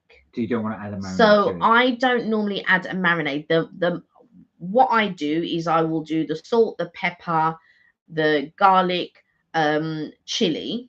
those are the ingredients that I would have. And then towards the end, I would drizzle it with honey. That is what, and I would do both sides, and literally only let the honey cook for a minute, because at the end the honey will almost look like a burnt honeycomb. So when you drizzle the honey at the end, literally only cook it for a minute on each side, and because you would have already stabbed it, the flavor will go into the steak. But I promise you, Tesco do a finest ribeye, right? It's about £5.50, so it's expensive. But if you get the finest, or even if you can get an organic, like Tesco do organic, and I think that might be about £6, I'm not sure. But those ribeye steaks, the finest ones, Tesco finest ones, are so good. They are so good. And then if you wanted to do something like smashed potato, so what I do is you can get baby potatoes in a bag. Danica said, "Oh my god, I feel like making steak instead of ribs now." Lol. If you get baby potatoes in a bag, Tesco do them, baby potatoes. Chuck them, you can just wash them, chuck them in an already boiling water. So what I normally do is boil water in, I chuck the potatoes in, salt them, put the kettle on. Once the kettle is finished, I then pour the water over the potatoes, and then I leave the potatoes to boil for about 20 minutes. You stab them with the fork, and when they start sliding off the fork, you know they're done. Drain the water away and pop them in the oven for about I would say 20 minutes. But before you put them in the oven, get a back of a glass and squash them down, and they become just a little bit flat. You're only squeezing them a little bit. Put a little bit of salt and pepper on each one of those, and start again. Squash them down, put them in the oven for a little bit. So I would say maybe for 10-15 minutes. Then when you take them out, put a little bit of salt, pepper, a bit of oil, and a little bit of mozzarella. Pop them back in the oven. Let them crisp up. And then you have them. They're flat on the side of the plate. They are so good. They are really good. They are so good. They're one of my favourite potatoes. Kelly introduced me to them. They're so good. They're really nice. If there's a lady, she's an American lady, and her YouTube is called Natasha's Kitchen, or Natasha, as they say in America, Natasha. And it popped up on my YouTube one day, and I thought, you know what, I'm going to give these a try. But they're quite popular in the States. But follow that recipe; it's really good. I was saying Richard's not one actually, because he would have told us if he'd heard of them. Yeah, but they're called smashed potatoes, I think. But not everywhere, not smash as in the old smash, the packet smash. Yeah, they're just obviously crushed a little bit. Yeah, they're just crushed a little bit, but they're really good. Or if you want to do, you can do roast potatoes in the same way. I made roast potatoes for Siobhan the other day. She absolutely loved them. And again, what I did, with the baby potatoes, I halved all of them. So I washed them and everything, then halved them. Had my kettle of boiling water, poured that over, let it boil for 20 minutes till they were falling off the fork. I obviously drained them off, and on my sheet pan, on my sheet tray, I drizzled olive oil, salt and pepper just on the actual sheet pan. Then I put the potatoes on, and then I drizzled a little bit of oil on that with salt and pepper, bunged them in the oven, and about 5 minutes before they finished cooking, I drizzled honey on them, and then bung them back in the oven for about 5 to 7 minutes, and they are delicious. They're really, really good. So, and I concur. I've had them. They are very, very good. Worth a try. Danica says, "Sounds lovely. Thank you." Yeah, I mean, we love potatoes. And yeah, stuff like exactly. That, so, I know it's a bit more hassle to do. So you could, if you didn't want that effort, you could just do mash, couldn't you? You could do mash, yeah. After about 20 to, if I was going to do mash, I'll boil them for longer. So I'd probably boil them for about 30-40 minutes. So Tanika's asked a question. If you were both on Ready Steady Cook, you could only have 10 ingredients in your bag. What would you choose and what would you make? Oh, that's a very good question. I would obviously make steak. Steak is my favorite, I've got to admit. It used to be pork chops, but I actually love steak. So 10 ingredients. Obviously, steak would be one of them. Potatoes would be the other. You cannot beat steak and some type of potato, whether that be mash, whether that be chips, whether that be roast potatoes. You cannot beat steak and potatoes, except for new potatoes. I don't like them. They're just horrible. So that would be 2 ingredients. I would also have garlic. I would have butter. I would have oil, and chili. What else would I have? I would also do maybe either a salad.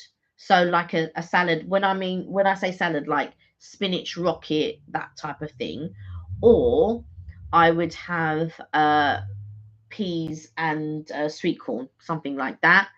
That's 6 And yeah, that's 6 so far. yeah, and then I would try to make a dressing for. So if I was going to have salad, I'd have to make a dressing for the salad. So my 3 ingredients for the salad would be honey, uh, Dijon mustard, and honey, Dijon mustard, and sesame seed oil, I think. It would be a shame because I would need lemon. So there you go. But So yeah. that would be 10 minus the lemon. Yeah. What about you? Tanika? Yeah. And guys, anybody on? What would your 10 ingredients be, and what would you make? I would be very boring, I'm afraid, and I would do my mega omelette, which would be Really? And not pizza? No, that's my favorite omelette, which is my favorite omelette is to have. So oil would be one, obviously, because you go Yeah. back to the pan. Then I would have leeks, peas, gotta be tomatoes, Broccoli. gotta have broccoli in it. That's my 5. I would probably add in Cheese. broad beans. Yeah. Have those linked up. Eggs, which is what I need. Cheese, and then I've got 2 more actually. Oh yeah, and then some spices. So probably salt and pepper. Salt and pepper. Yeah. Perfect. Oh, that's lots of good choices, Kelly. It'd be That would be my 10. And then But I need toast with it, so I'd have to sacrifice something for toast. Well, so and no really, butter. sorry. And no butter. So no. Oh God! So you'd have to sacrifice 2. I would sacrifice the broad beans. You don't need them. No, I'd sacrifice the broad beans, and I might. And I would sacrifice the pepper. I sacrifice the pepper. Yeah. Yeah. There we go. And then you'd have your toast and your butter. What kind of cheese, Mark? So I would go. My favourite would be. I'm boring. I'm afraid I would go with the cheddar. I love smoked cheese. Oh, really? I thought mozzarella. I like all the cheddar. No, mozzarella. No. I Mm. like all the cheeses that Kelly doesn't like. So Yeah. I like very strong cheeses, so like extra mature cheese, something with a real bite to it. Blue cheese, which is one of my favourites, or smoked cheese. I love smoked cheese, one of my favourites, and I do love Dutch cheese, where it's like smoked Edam, all of those as well. That's my favourite cheese. Those are my favourite cheeses. There is so when I go to the tapas, there's a breakfast potatoes that they do, and I really love it. I make it at home now, and it's huevos rotos con chorizo, and it's Explain to people what that is. huevos rotos con chorizo, and it's olive oil. It's quite a lot of olive oil, and you fry the potatoes. So you chop up the potatoes. So you chop them up like little squares. And you fry the potatoes. You add salt to that, salt and pepper, I think, and also garlic. And I believe you fry up some onions. Yeah. You drain off the oil, and you put the potatoes to one side. You fry up your chorizo. Oh, sorry, guys. I'm going to have a little more of this. Look at this. So you fry up your chorizo, and then you drain off the chorizo. And then you put your potatoes back on, back in the pan, and then you crack an egg, and then you bake it in the oven. And I've got to say, it's so good. It's I get it all the. If I go to the tapas, I have it all the time, but I don't make it that often. But when I do, it's really delicious. And you make it in a cast iron pan, so small. You make it in a small cast iron pan. It's so good, so good. Sorry, Janika says I think I would choose green olives, feta cheese, chicken thigh. Is that harissa paste? Yeah. Mayonnaise, basmati rice, chicken seasoning, garlic and salt. I would make the chicken and then mix a harissa with the mayo as a dip. Mm. Maybe even use it on the chicken too with rice and olives and feta. I would like honey and chili too, though. Oh, so you would go for the 12. I don't like that. I like everything bar the feta cheese. Oh, I love feta cheese. No. So, guys, what is your favourite cheese? If you're going for a cheese, what would you go for? Would you go for the British one, good old classic cheddar, or are you going to go for something different? So I love the British cheeses. So I love Stilton, love cheddar. Do you like red Leicester? I like cranberry cheese, really cranberry Wensleydale. Oh, feta's your favourite cheese? Oh no! Aside from brie, no, I do like brie. I do like. Brie. I like brie. I do like brie, but feta has got such a strong. It's very salty feta, but I do like feta. Do you like halloumi as well? I love halloumi. Yeah. But the only thing with feta, fine. The only thing with feta is it's so strong. Yeah. It overpowers anything. So I remember like some of the ingredients that, like some of the Greek salads and stuff like that, I'd love to eat, but then they put the bloody feta in it and I can't eat it. But you know what I do love? Is it called tabbouleh? And it's got like bits of onion and bits of what you call it, tomato and bits. It's green, and I really bits of couscous in it, not onion, couscous, and I really like it. I really like the tabbouleh. But I don't know how to make it. I looked up yes and parsley. Yeah. I must try to make it one day. So Tanika likes the cranberry cheese as well. They do a great one in Lidl and Aldi at Christmas. Or I'll have to check that out. Aldi is now Britain's 4th most favourite supermarket. Oh, Shot really? up. Yeah. Which one's the first one? Oh, I think it's Tesco still. Yeah, I thought it would have been Tesco or Sainsbury's. Yeah. They do good Christmas cheeses, but we never really get cheeses at Christmas. No, we don't. No, well, because you don't like any of them. Well, hang on a second. I buy them separately, and don't you eat them? Of course. Don't you eat smoked cheese? Of course. That I get. And what about the blue cheese? Oh no, I like. That's what you've just. What about the normal cheese? You proved my point. I like them. You don't. So I don't. I like the cream cheeses. So I like the La Roulets and the Dubossins and the Bries. I like Brie. Yeah. Brie's nice, but the rest of them, La Roulette and all of this. You like Camembert? I do like Camembert. Yeah, he likes the smelly ones. What I love though, have you tried where you put Camembert in the oven and then dip? Oh, that is amazing. Where do you get your Xmas food from? I like to get a few treats in M&S. So yeah, guys, where do you get Christmas food from? So we do like M&S, I have to say. I do a mixture. So I do Tesco and M&S normally. So things like if I'm going to get a side of salmon or whatever, I'll get that from Tesco. But M&S do really great finger food dishes. So like lobster, lobster mac and cheese and things like that. And it's really rich. It's creamy. You can only have a little bit. They do great little salmon dishes. They really do good party food. So I really like to go to M&S for that type of stuff. But if I'm getting meat and things like that, I would normally get it from Tesco, and I'd get the steaks from Tesco or whatever. Tanika said, my favourite Xmas snack is an assortment of cheese and crackers. I do like that. My mum. But I do really like going for, it's the only time of the year that I'll do it, is get all the pickles. So pickles, pickled onions, all of that with good cheese and have that. That's amazing. Almost like a Plowman's. Yeah. And I think, what was it that we did? We got crackers from Fortnum's, didn't you? Oh, like that's right. Charcoal crackers or something. That's right. Yeah. So not Christmas crackers, but the crackers you would have. They're black. So you'd have cheese and crackers. They did a beetroot one as well. Yeah, that was really nice as well. Tanika said, have you tried the M&S mini cheddar and jalapeno cornbread muffins? They are to die for. No. Oh, really? We'll have to try those. Yeah, definitely. Thank you for the tip, because that's one thing we like to look at. They do their assortment 3 for $10. I don't know if it's going to be the same price. Cornbread muffins. I love cornbread. I really. Do you know? I'm a bit hit and miss with cornbread. There's only been one that I've actually liked. We went to a buffet restaurant one time when we were in Florida, and I don't know if it was Sizzler or Ponderosa, but they did a really good what you call it, cornbread there. Well, the nicest cornbread, I have to say, well, I'm hoovering up all Kelly's crumbs, was Mark's got a bit of a cheat because every time he's showing the camera, it just drops everywhere on all the keyboard.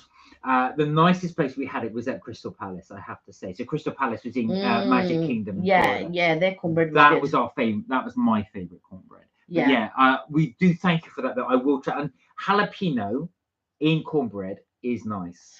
I'm a bit hit and miss with jalapenos. Oh, I do like it. I love it on pizza as well. Yeah, I'm a bit hit and miss.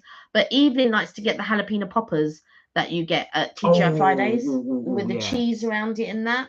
Yeah, they were part of the 3 for $10. I'm hoping they stick with 3 for $10, but I've got a horrible feeling because of the cost of living crisis, it's going to be 3 for $12. For $12, yeah. Or 3 for $15 or something like that. Yeah, I reckon it'll be 3 for $12 or something. I think they're going to put it up. I haven't seen them in a while though, but I am on the hunt.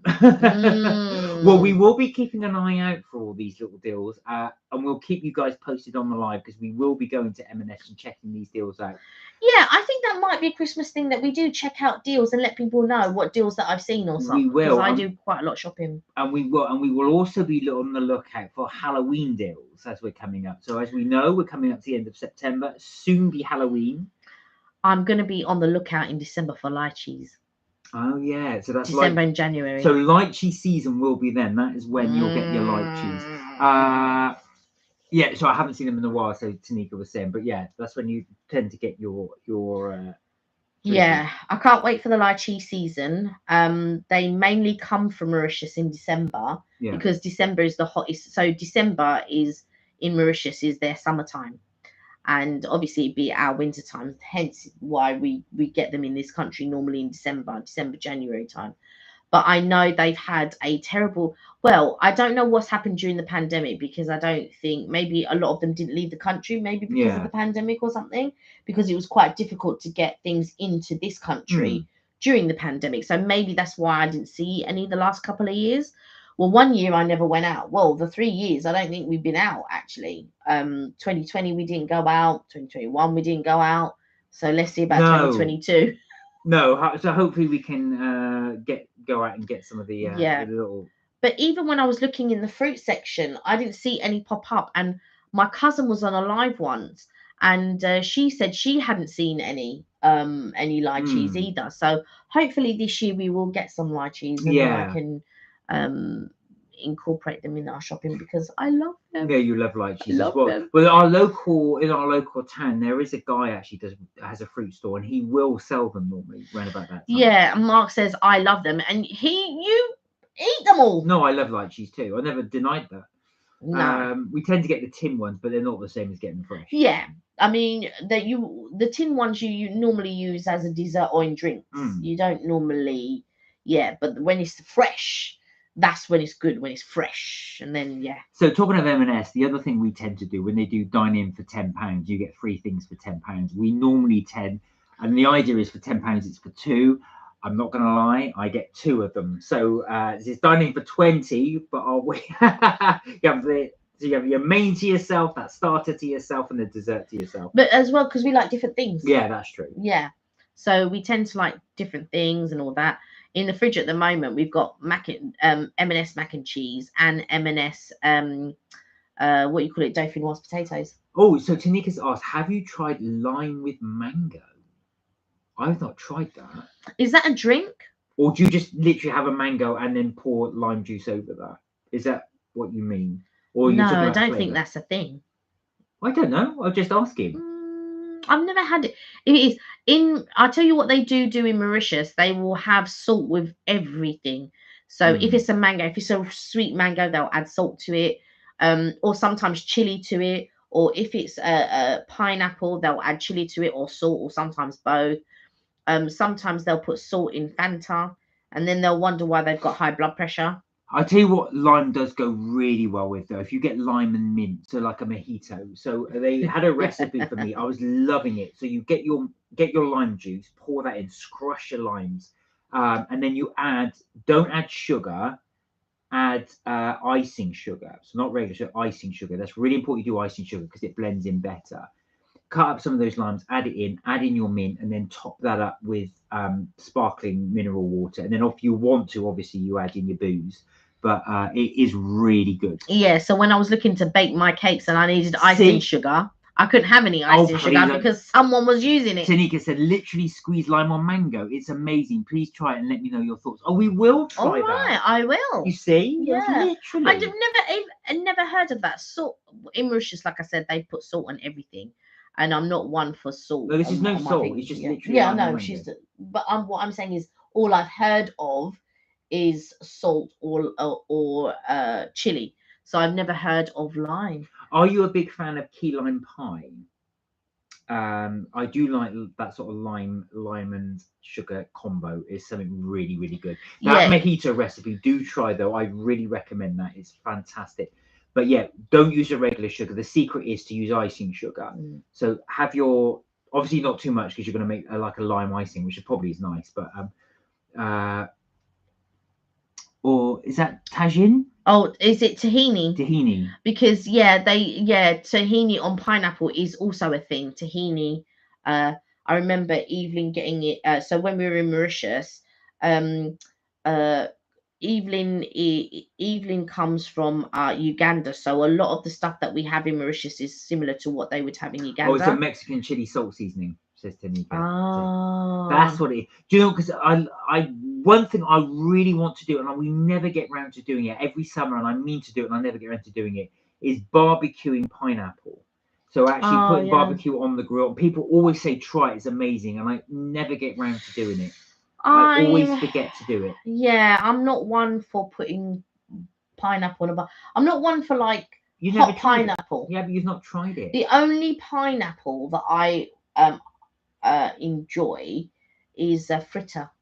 Oh, pineapple fritter. That's something special. Pineapple fritter and caramel. So that's a real. I think Chinese restaurants tend to do it, don't they? Pineapple fritters. Pineapple fritter, yeah. So I will get pineapple fritter from a Chinese restaurant, and yeah, because they also do banana fritters, but I'm not a lover of banana fritters. I'm not a lover of bananas. No. Yeah, so it'd have to be pineapple fritter. Ooh, yeah, but again, it's the only hot pineapple really that I would eat. I would try it on a barbecue, but I don't know if it would be any good. I mean, summer's not quite decent. We still got some sort of warm days. We've still got time. We could try it. We could try it. There's just something I've always wanted to try is putting the pineapple on the barbecue. Yeah. And trying that. And they do say with that glaze that goes on it, it's supposed to be really nice, but I've just never tried it. Okay. I've been meaning to try that for such a long time. We can do it this weekend. We're not doing anything, so we can do it this weekend. Get our barbecue just for the pineapple. I don't know about you, but I'll be getting sweet. I'll be getting corn on a cob. I'll be getting a steak, lamb, all of that type of thing, and I would be putting it on that barbecue. I don't know. We'll see. I'm not sure I can be bothered to do. That's what I'll be doing. Yeah, this is it. Yeah, I'm not sure if I can be bothered to. Yeah, I know, because it's always me that ends up. We've got guests, but I don't know if we go. Excuse me. You may be doing the cleanup, but are you doing the cooking or the marinating? Oh, Tanika said, I would love you both to do a video trying unusual food combos from around the world. Ooh. That's a very good idea, actually. I wouldn't be looking forward to it, but I would do it. I would definitely, including the lime and mango one. Well, we will. Yeah, try. I would. Yeah, we'd have to set up. I think we'd have to do that sort of thing in the garden. Yeah, and then try sort of like, because we'd need a big space to do it, and I think we'd probably have to get a table, like the big table, and have everything sort of set up to be able to do it. But yeah, we try different things. We've got so many things to try, and we just haven't got around to doing them yet. So we've got all those friends. Because you're working a lot of the time. It's really difficult when I'm working. Yeah, but we will give that. I would like to try that mango and lime. Give it. Yeah, we haven't done a lot of home stuff. No, is what we not recently. No, we haven't done a lot of home stuff. Well, I suppose because it's been summer, we've been off out and doing our thing. Yeah, I suppose we've been going out, we've been filming stuff and all of that. But I think, I mean, trying different things from different little things from around the world might be quite a good thing. I'd have to source things and look at things and see what I can get hold of. Lime, I do, but I am interested in trying this lime and mango. Yeah, because all I can think of, you put the lime in the coconut. Yeah, that's the end. It does sound like. I wonder what that would be like though, like a mango puree with lime. I think that would taste quite nice. Really? Yeah, it's a difficult one because, first of all, you have to get good mangoes because it's very, you'd be surprised. It's difficult to get good mangoes. And I remember because we used to live in Vauxhall, and my granddad would get big mangoes in Brixton Market, but you don't get big mangoes in Mauritius. It's normally small ones. So when people used to say, "Oh yeah, mangoes are normally small," I'd be like, "What?" Because I'd never seen small mangoes. I'd only ever seen big mangoes because my granddad used to always get them in Brixton Market. That's also where he get his bird's eye. Because some of the bird's eye chilies that I get, they're not that hot. No. But obviously growing up, we would have hot chilies all the time because he used to go and get it in the market in Brixton. But like I feel like, oh, have they dampened it down where I get chilies? Because I just get them from the supermarket. I don't Maybe. get them from Tanika said, do you guys have a PO box? No, we no, don't. but we actually. should set up Yeah, a PO box. we've been Yeah. funny. You should say that. We have been discussing doing that actually. Yeah. But we will get a PO box set up at some point. And yeah, because there's not that many. I mean, there's a few boxes around, but I don't know if they are like PO boxes. But yeah, we'll have set one up. Tanika said, I live about 20 minutes away from Brixton Market. Oh, do Oh you? wow, wow, wow, wow, Oh, wow. wow. You're not a million miles away from. Oh no, we are quite away from Brixton. From Brixton we are, but yeah, but it's not a million miles away as in to get from here into London. No, that's what I meant. So wow, well, we could potentially look at doing that actually, a video on Brixton Market. Yeah, I mean, I went to Brixton the other day. I don't know if anybody follows us on TikTok, but I did a brief one because we went to, is it, I can't remember what it's called now. We went to do cocktail making class in Clapham. Yeah, that's right. And then from there we went to a place, was it called My Place?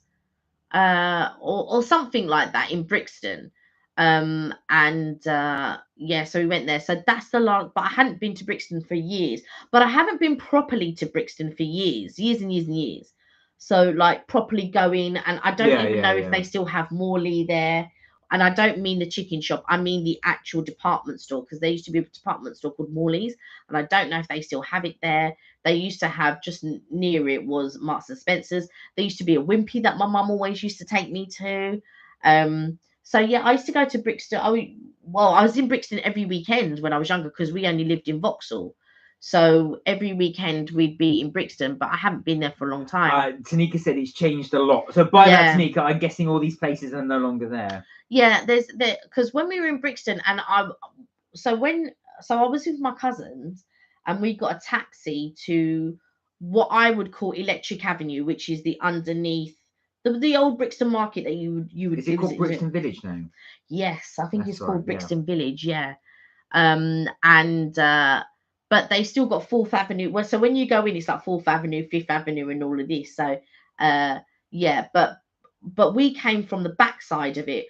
We did what I call the front side of it was you would walk through the market street. So there would be a street full of stalls. Yeah. And then you'd go down the street, and then you'd enter into what I would call Electric Avenue, which the song was about Electric Avenue. Well, that's actually, there is a street called Electric Avenue. Yeah, but you were saying that was because of the electric. That's right. So Electric Avenue, if anybody didn't know, you probably guys do know this, but it was the first street in Britain to have electric lighting, street lighting, which is why it's called Electric Avenue. Right. In the covered market, which is the reason why I think my family went to there was because very much like in Mauritius, you would have a market exactly like that. So Morley's is still there, this department store, but not sure about the Wimpy. Oh, so Morley's is still there. Wow. Oh my god, I must go there. There you are. You know, in Clapham Junction, they've actually closed. Well, it was Arding and Nobbs for many years, and then they changed it to Debenhams. And now obviously Debenhams have gone into administration. So actually, I did pass by there not too long ago, and they were changing it to something else, and I just felt really sad, and I just thought, oh, my poor Arding and Nobbs. But I think it's a listed building, so I don't think they can do too much to it. No, they won't smash it down, but obviously they'll convert it into something else. Yeah, which is really sad. I think it should always be a department store. I don't think it should change from being a department store, but I know it will. Well, if it's a large building, that's pretty much all you can use it for, really, unless it's going to be a supermarket. Yeah, I think department stores are dying out now, which is a real shame. It's all gone online, hasn't it? Yeah, a lot of people online, but yeah, it's just a real shame that department stores now can't keep their doors open because I was just thinking that Kelly was saying about Wimpy. So I've not been to a Wimpy in so many years. So there's one in our local hometown. I've been meaning to go there just to try it to see what it's I like. showed Siobhan today. Oh, did you? Yeah, the Wimpy and that, and she's going, oh my god, do they still exist? I was like, well, this one does. But there are not many Wimpies around. There's the odd No. one or two, but they were franchises. So Oh yeah, that makes sense. Which is why they've survived. yeah, it was a bit like Starburg. I don't know, which was a cheap knockoff of Wimpy. So Tanika Yeah. said, and this is a very good point, I hate online shopping. I like to try things on. Yeah. Do you know what? It's very true. One of the things that Amazon have never been able to crack is the clothes industry. Yeah. Because it's so difficult, or I say it's difficult, it's so time consuming to order something, try it on, and then send it back. It's very difficult to send stuff back in Amazon. Yeah. And I think that's what Jeff Bezos was, well, before he took a step back, he was trying to crack the clothing industry. But that's it. You're absolutely right. People want to try it on, because that's the thing with clothes. There's nothing worse than ordering it. You try it on, it doesn't fit, and you've got to do all that hassle sending it back. What irks me really about online shopping, what really irks me, is having to pay delivery. It really, if there's one thing that upsets me, is having to pay delivery charge. But if you think about it, if you were to drive to your local shopping centre, it would cost you more that in parking and yeah, but you would petrol. go to several different stores. True, but yeah, that is true. You would go to, and you would buy other things. You wouldn't normally, when you're going to let's say a mall, you would be going because you need to go to several different places, and you're going to go out to eat, and you pretty much make a day of it when you go to a mall.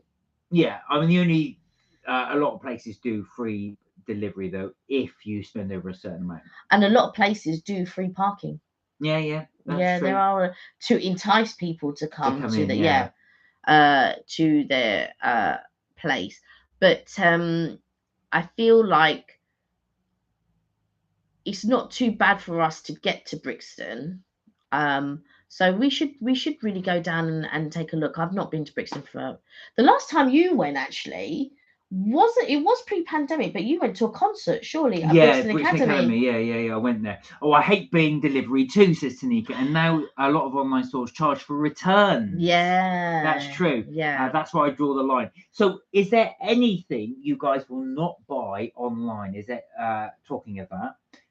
Is there a thing that you will draw the line on? Was there anything you would say I will not buy online, or is there any certain shops you won't buy online from because of that? There was a time, and a lot. So sometimes I don't like certain delivery companies. Hermes is one of them. They've now rebranded to Every. Right now, clearly they're trying to claw back business, so that's why they've rebranded as Every. Now, at the beginning, the Disney store uses Every. If you order over a certain amount, which is what they try to encourage you to do, so if you order over £50, and inevitably, if I'm buying a headband, normally it's 2, so that would probably 50 quid, be 50. But they're very clever. They charge £24.99. I've noticed. So if you buy 2, pandemic, my darling, no, they charge more now. All right, there you go. So 2 or that, and inevitably one will be a lounge fly. Yeah. So that's like 30 quid right there. Oh, hey Richard, you're back. Richard's back. Richard said, I'm back. I haven't been to a grocery or department store in years. I buy almost everything online. We have a 2-hour delivery here. Oh wow, 2 hours. We have, that's what we have. No, we have not an hour. 2 hours. Was it an hour? Yeah. Are you sure? Yeah. So what So if you order groceries, you get it within the hour. We have the Whoosh delivery, darling. Oh no, that's a Whoosh. That's slightly different. I think which is in an hour. And Whoosh is different because Whoosh they're expensive and they only do certain items. It's free over a certain amount. No, they do certain items. Richard's talking about his whole groceries. Yeah, no, you can get it on the same day, but not very often. Oh, Tanika said, don't get me started on Hermes. Worst delivery ever. Worst delivery place ever. I ordered a dress one year. It was a few years ago now, and it was like this sort of toga dress. Looked absolutely, and being overweight, there are only certain clothes that you can get. and I wasn't as overweight then as I am now, but a lovely little toga dress, and I couldn't wait to get it. When it was delivered, it was all ripped through the no. Hermes delivery, all the hangers and everything got. But Hermes had so many complaints.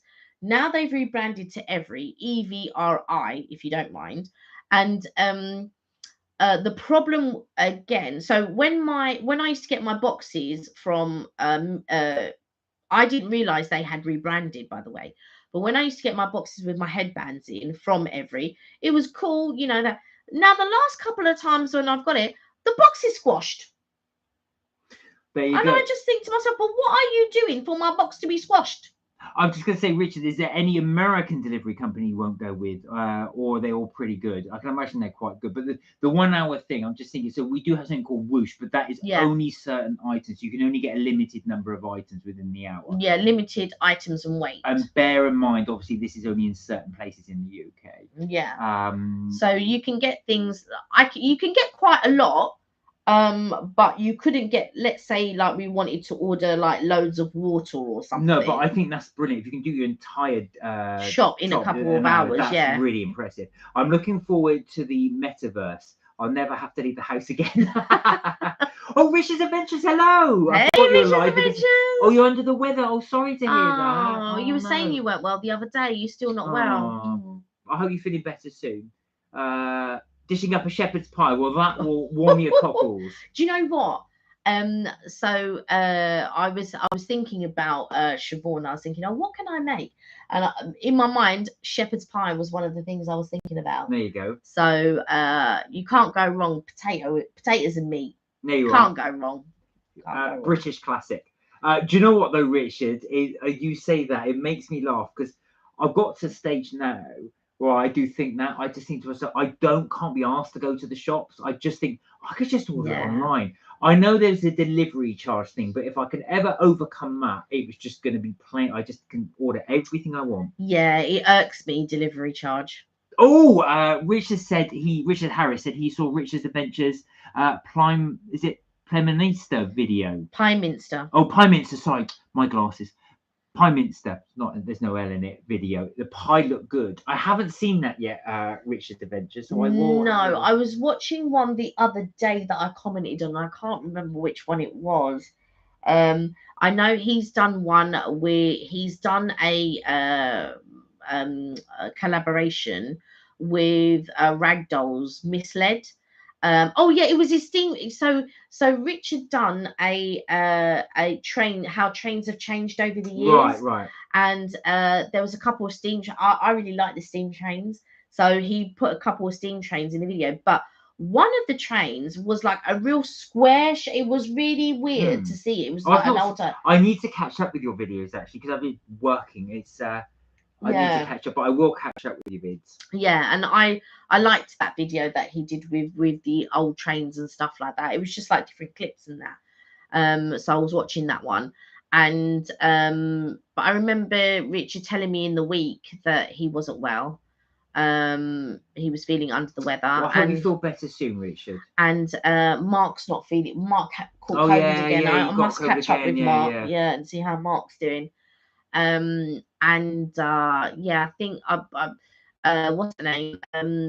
Sahina's one of her videos popped up, but it was one from a year ago, and she makes this chocolate brownie, but she used cocoa powder and chopped up chocolate. It was crazy. Oh, wow. I just thought, oh, but it's really decadent. I think she calls it sizzling brown cake or something like that.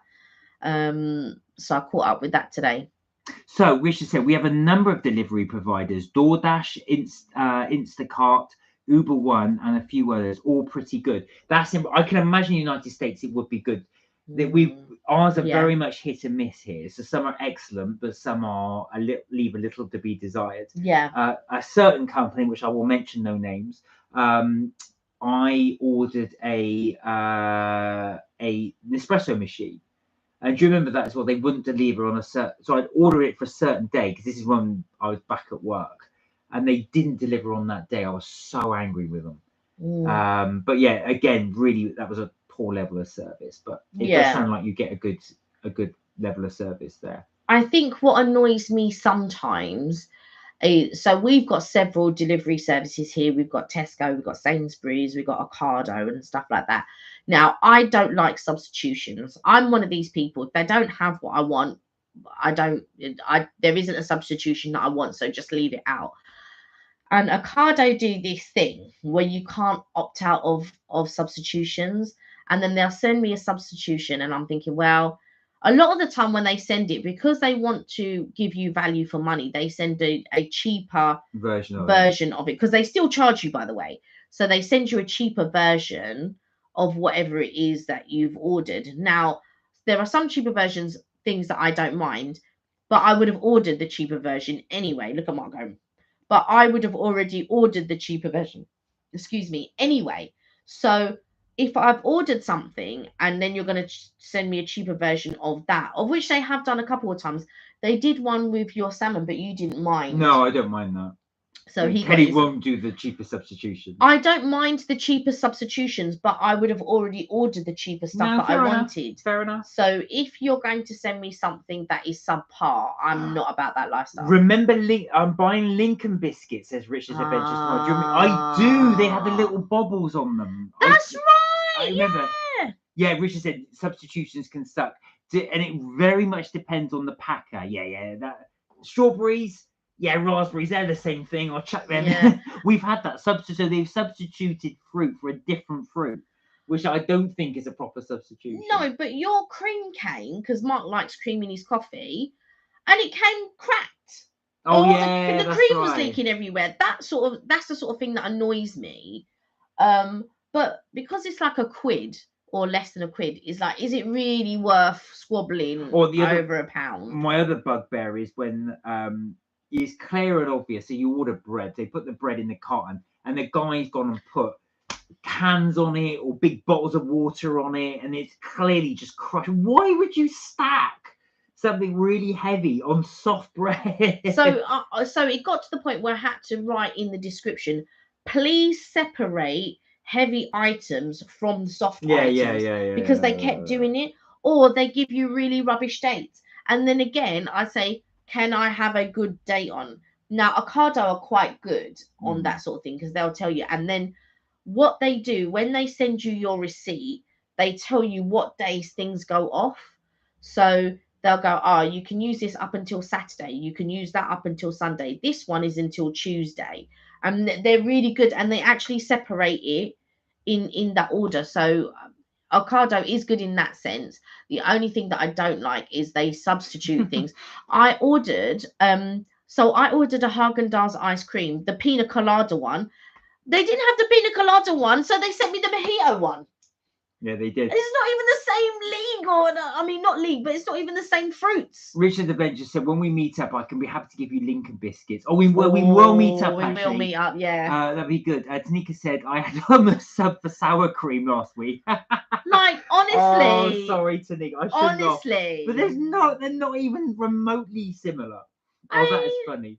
Like mojito and pina colada, they're not even the same fruits. No, I know. It was just ridiculous, and I just said, "Oh, do you know what? I'll try the mojito one anyway." So I'm just laughing at Richard Harris's comment as well, because do you know what? I am getting like that to a state where if you don't have to leave the house, if you could just order everything online, I think I probably would. Yeah, you would. Richard said Amazon own a store called Whole Foods over here.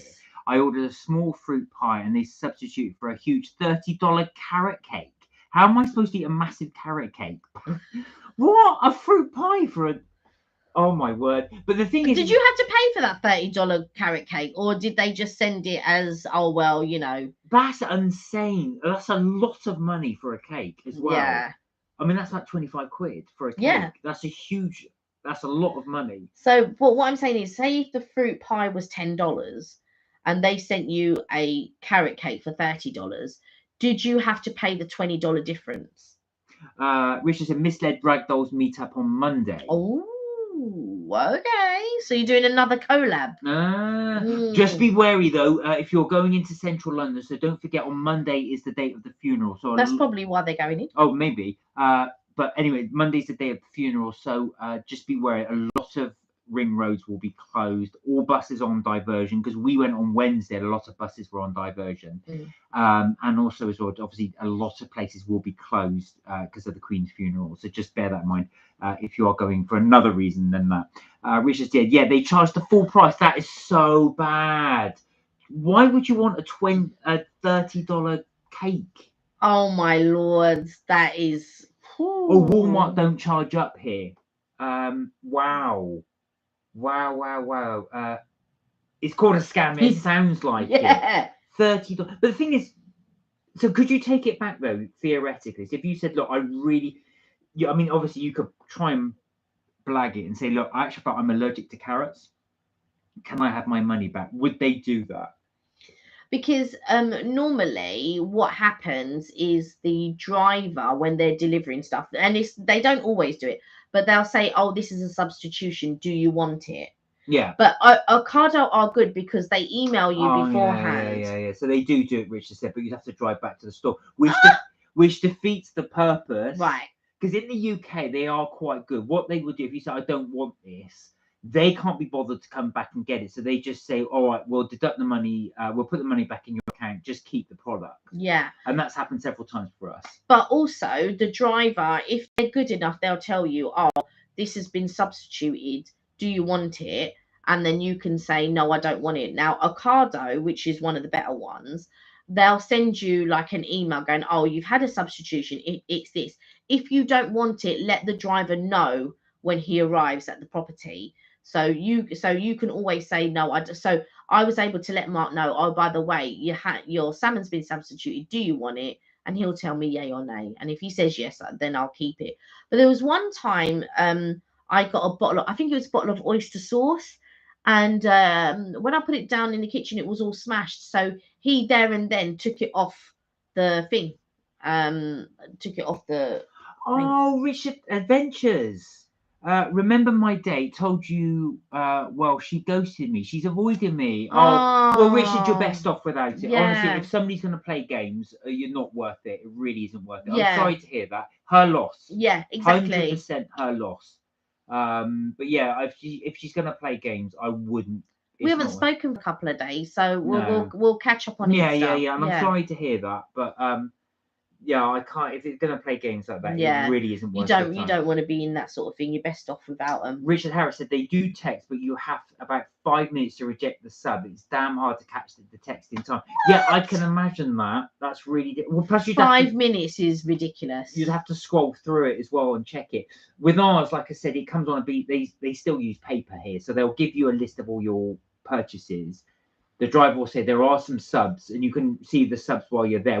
So while you're unpacking, you've got till that time to make a decision whether you want to keep it or go. Yeah. Richard said she's got needy, wanting to be rude. That's to say, yeah. Do drop us a line though, Richard. We'll make sure you're okay. But I'm really sorry to hear that. Yeah, that's sad. But yeah, so like I said, they're pretty good. But I'm quite good with keeping up with the emails. Yeah. Normally. They'll send it like a day or two before to let you know, or sometimes the day of, but like a few hours before. If we've done an early morning one, they normally let me know the night before that there's going to be a substitution. But you have to remember to let the driver know that you don't want it. But they're pretty good because they do it there and then, and they do some Ocado, again, one of the better ones. They do these plastic bags. So if you give them any plastic bags, they give you 10p back. So if you get like, however many odd bags, they take that off your shopping. So again, that's not just out into scamming at all, but the other thing you can always do as well, if you've got like something that's crushable like cream or something, but if you've got something crushable like cream, you can just dent it and just say, oh, this has come back dented. They'll just take it back and knock it off your bill.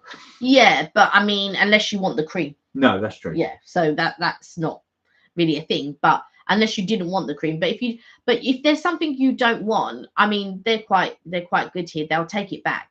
You don't have to dent it or anything. They will just they will just take it back.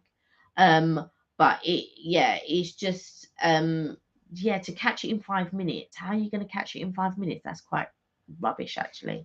Lots of Queen videos coming up. Food reviews by Richard Adventures. Richard Harris said relationships are complicated. I've never been ghosted, but had one who haunted me like a ghost. Oh no, you've been stalked. Oh dear. Oh dear me.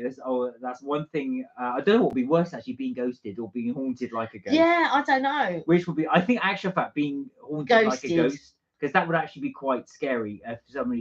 If somebody really stalked you, I think you might think it's nice, but it would be quite nerve-wracking. It's annoying.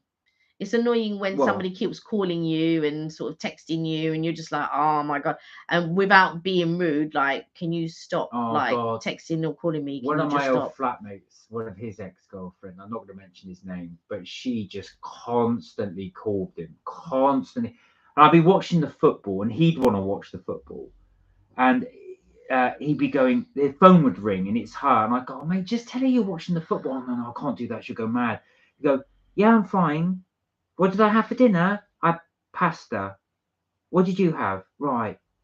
All right. I just, it's just necessary. I'm sorry, but he gave her. Let me tell you this. He gave her reason for her to be calling all hours of the day to check up where he was.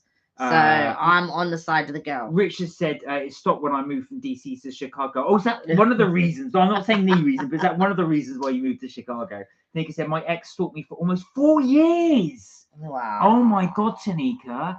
You had to get the police involved. Oh my word. Hi, Charlie. Hey, Charlie. Richard said October vlog will be Halloween related. We must do something for Halloween. Yeah. We must. You say that every year. I know. We should. And I keep saying that and we don't. Tanika said, thank God I'm now with someone great now. And the extra thing was years ago. Well, I'm glad that has ended. It happens quite often, you know. I've heard of some girls, you know, where the guy's just Oh, been Alicia's on the train.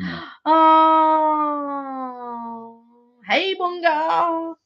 I hope She's on the train on the way back. Keeps cutting in and out. Well, funny enough, we were just about to end there because it's been our 2-hour mark. Yes. And I was going to call you when I got off, actually, to see how everything went. Yeah, actually, right, Richard, we'll be well up for a collab if you want for October. I'll be well up for that. Okay, so we'll chat later on and try and get a date together. I am actually going to meet someone in October, actually, beginning of October. I'm going to meet Georgina. That'll be quite nice. That'd be nice. So I think we're going to finalize details probably closer to. So Richard, definitely be up for a collab with that. Any of you going into London for the Queen's funeral, etc. Right, so with the Queen's funeral, we did go into London on Wednesday. Loads of buses on diversion and what have you.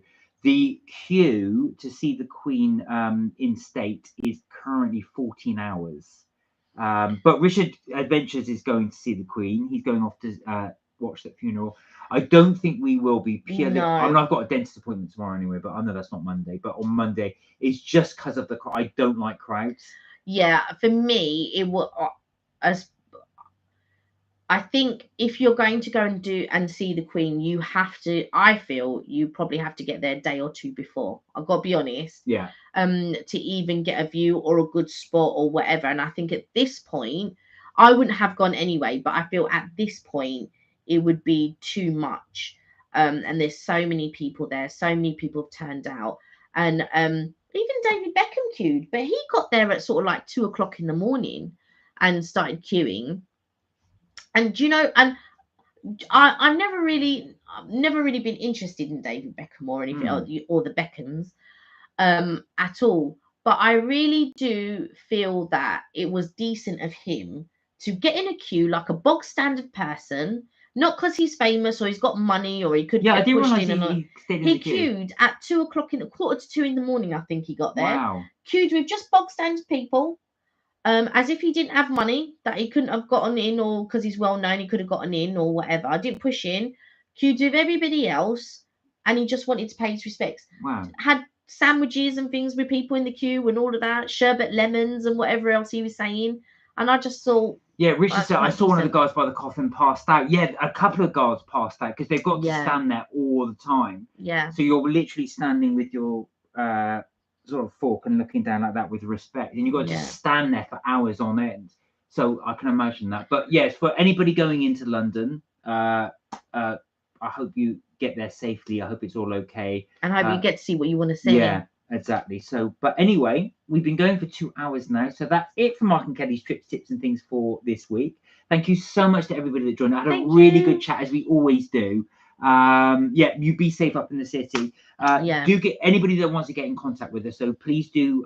If you check out on our homepage, we do have our email address there, link. And you can always catch us on Insta as well, Yeah. because we're on Insta. So there. As I say, guys, do look after yourself. Have a fantastic weekend, whatever you decide to do. Be safe, look after yourselves, and above all, remember, you are never too old to have fun. We will see you next week, 6 o'clock, Tuesday, for our next live. Until then, we'll see you then. Take care for now, guys. Bye. Bye for now. Have a great weekend, You everyone. too. You too, Tanika. Bye. Bye. Bye.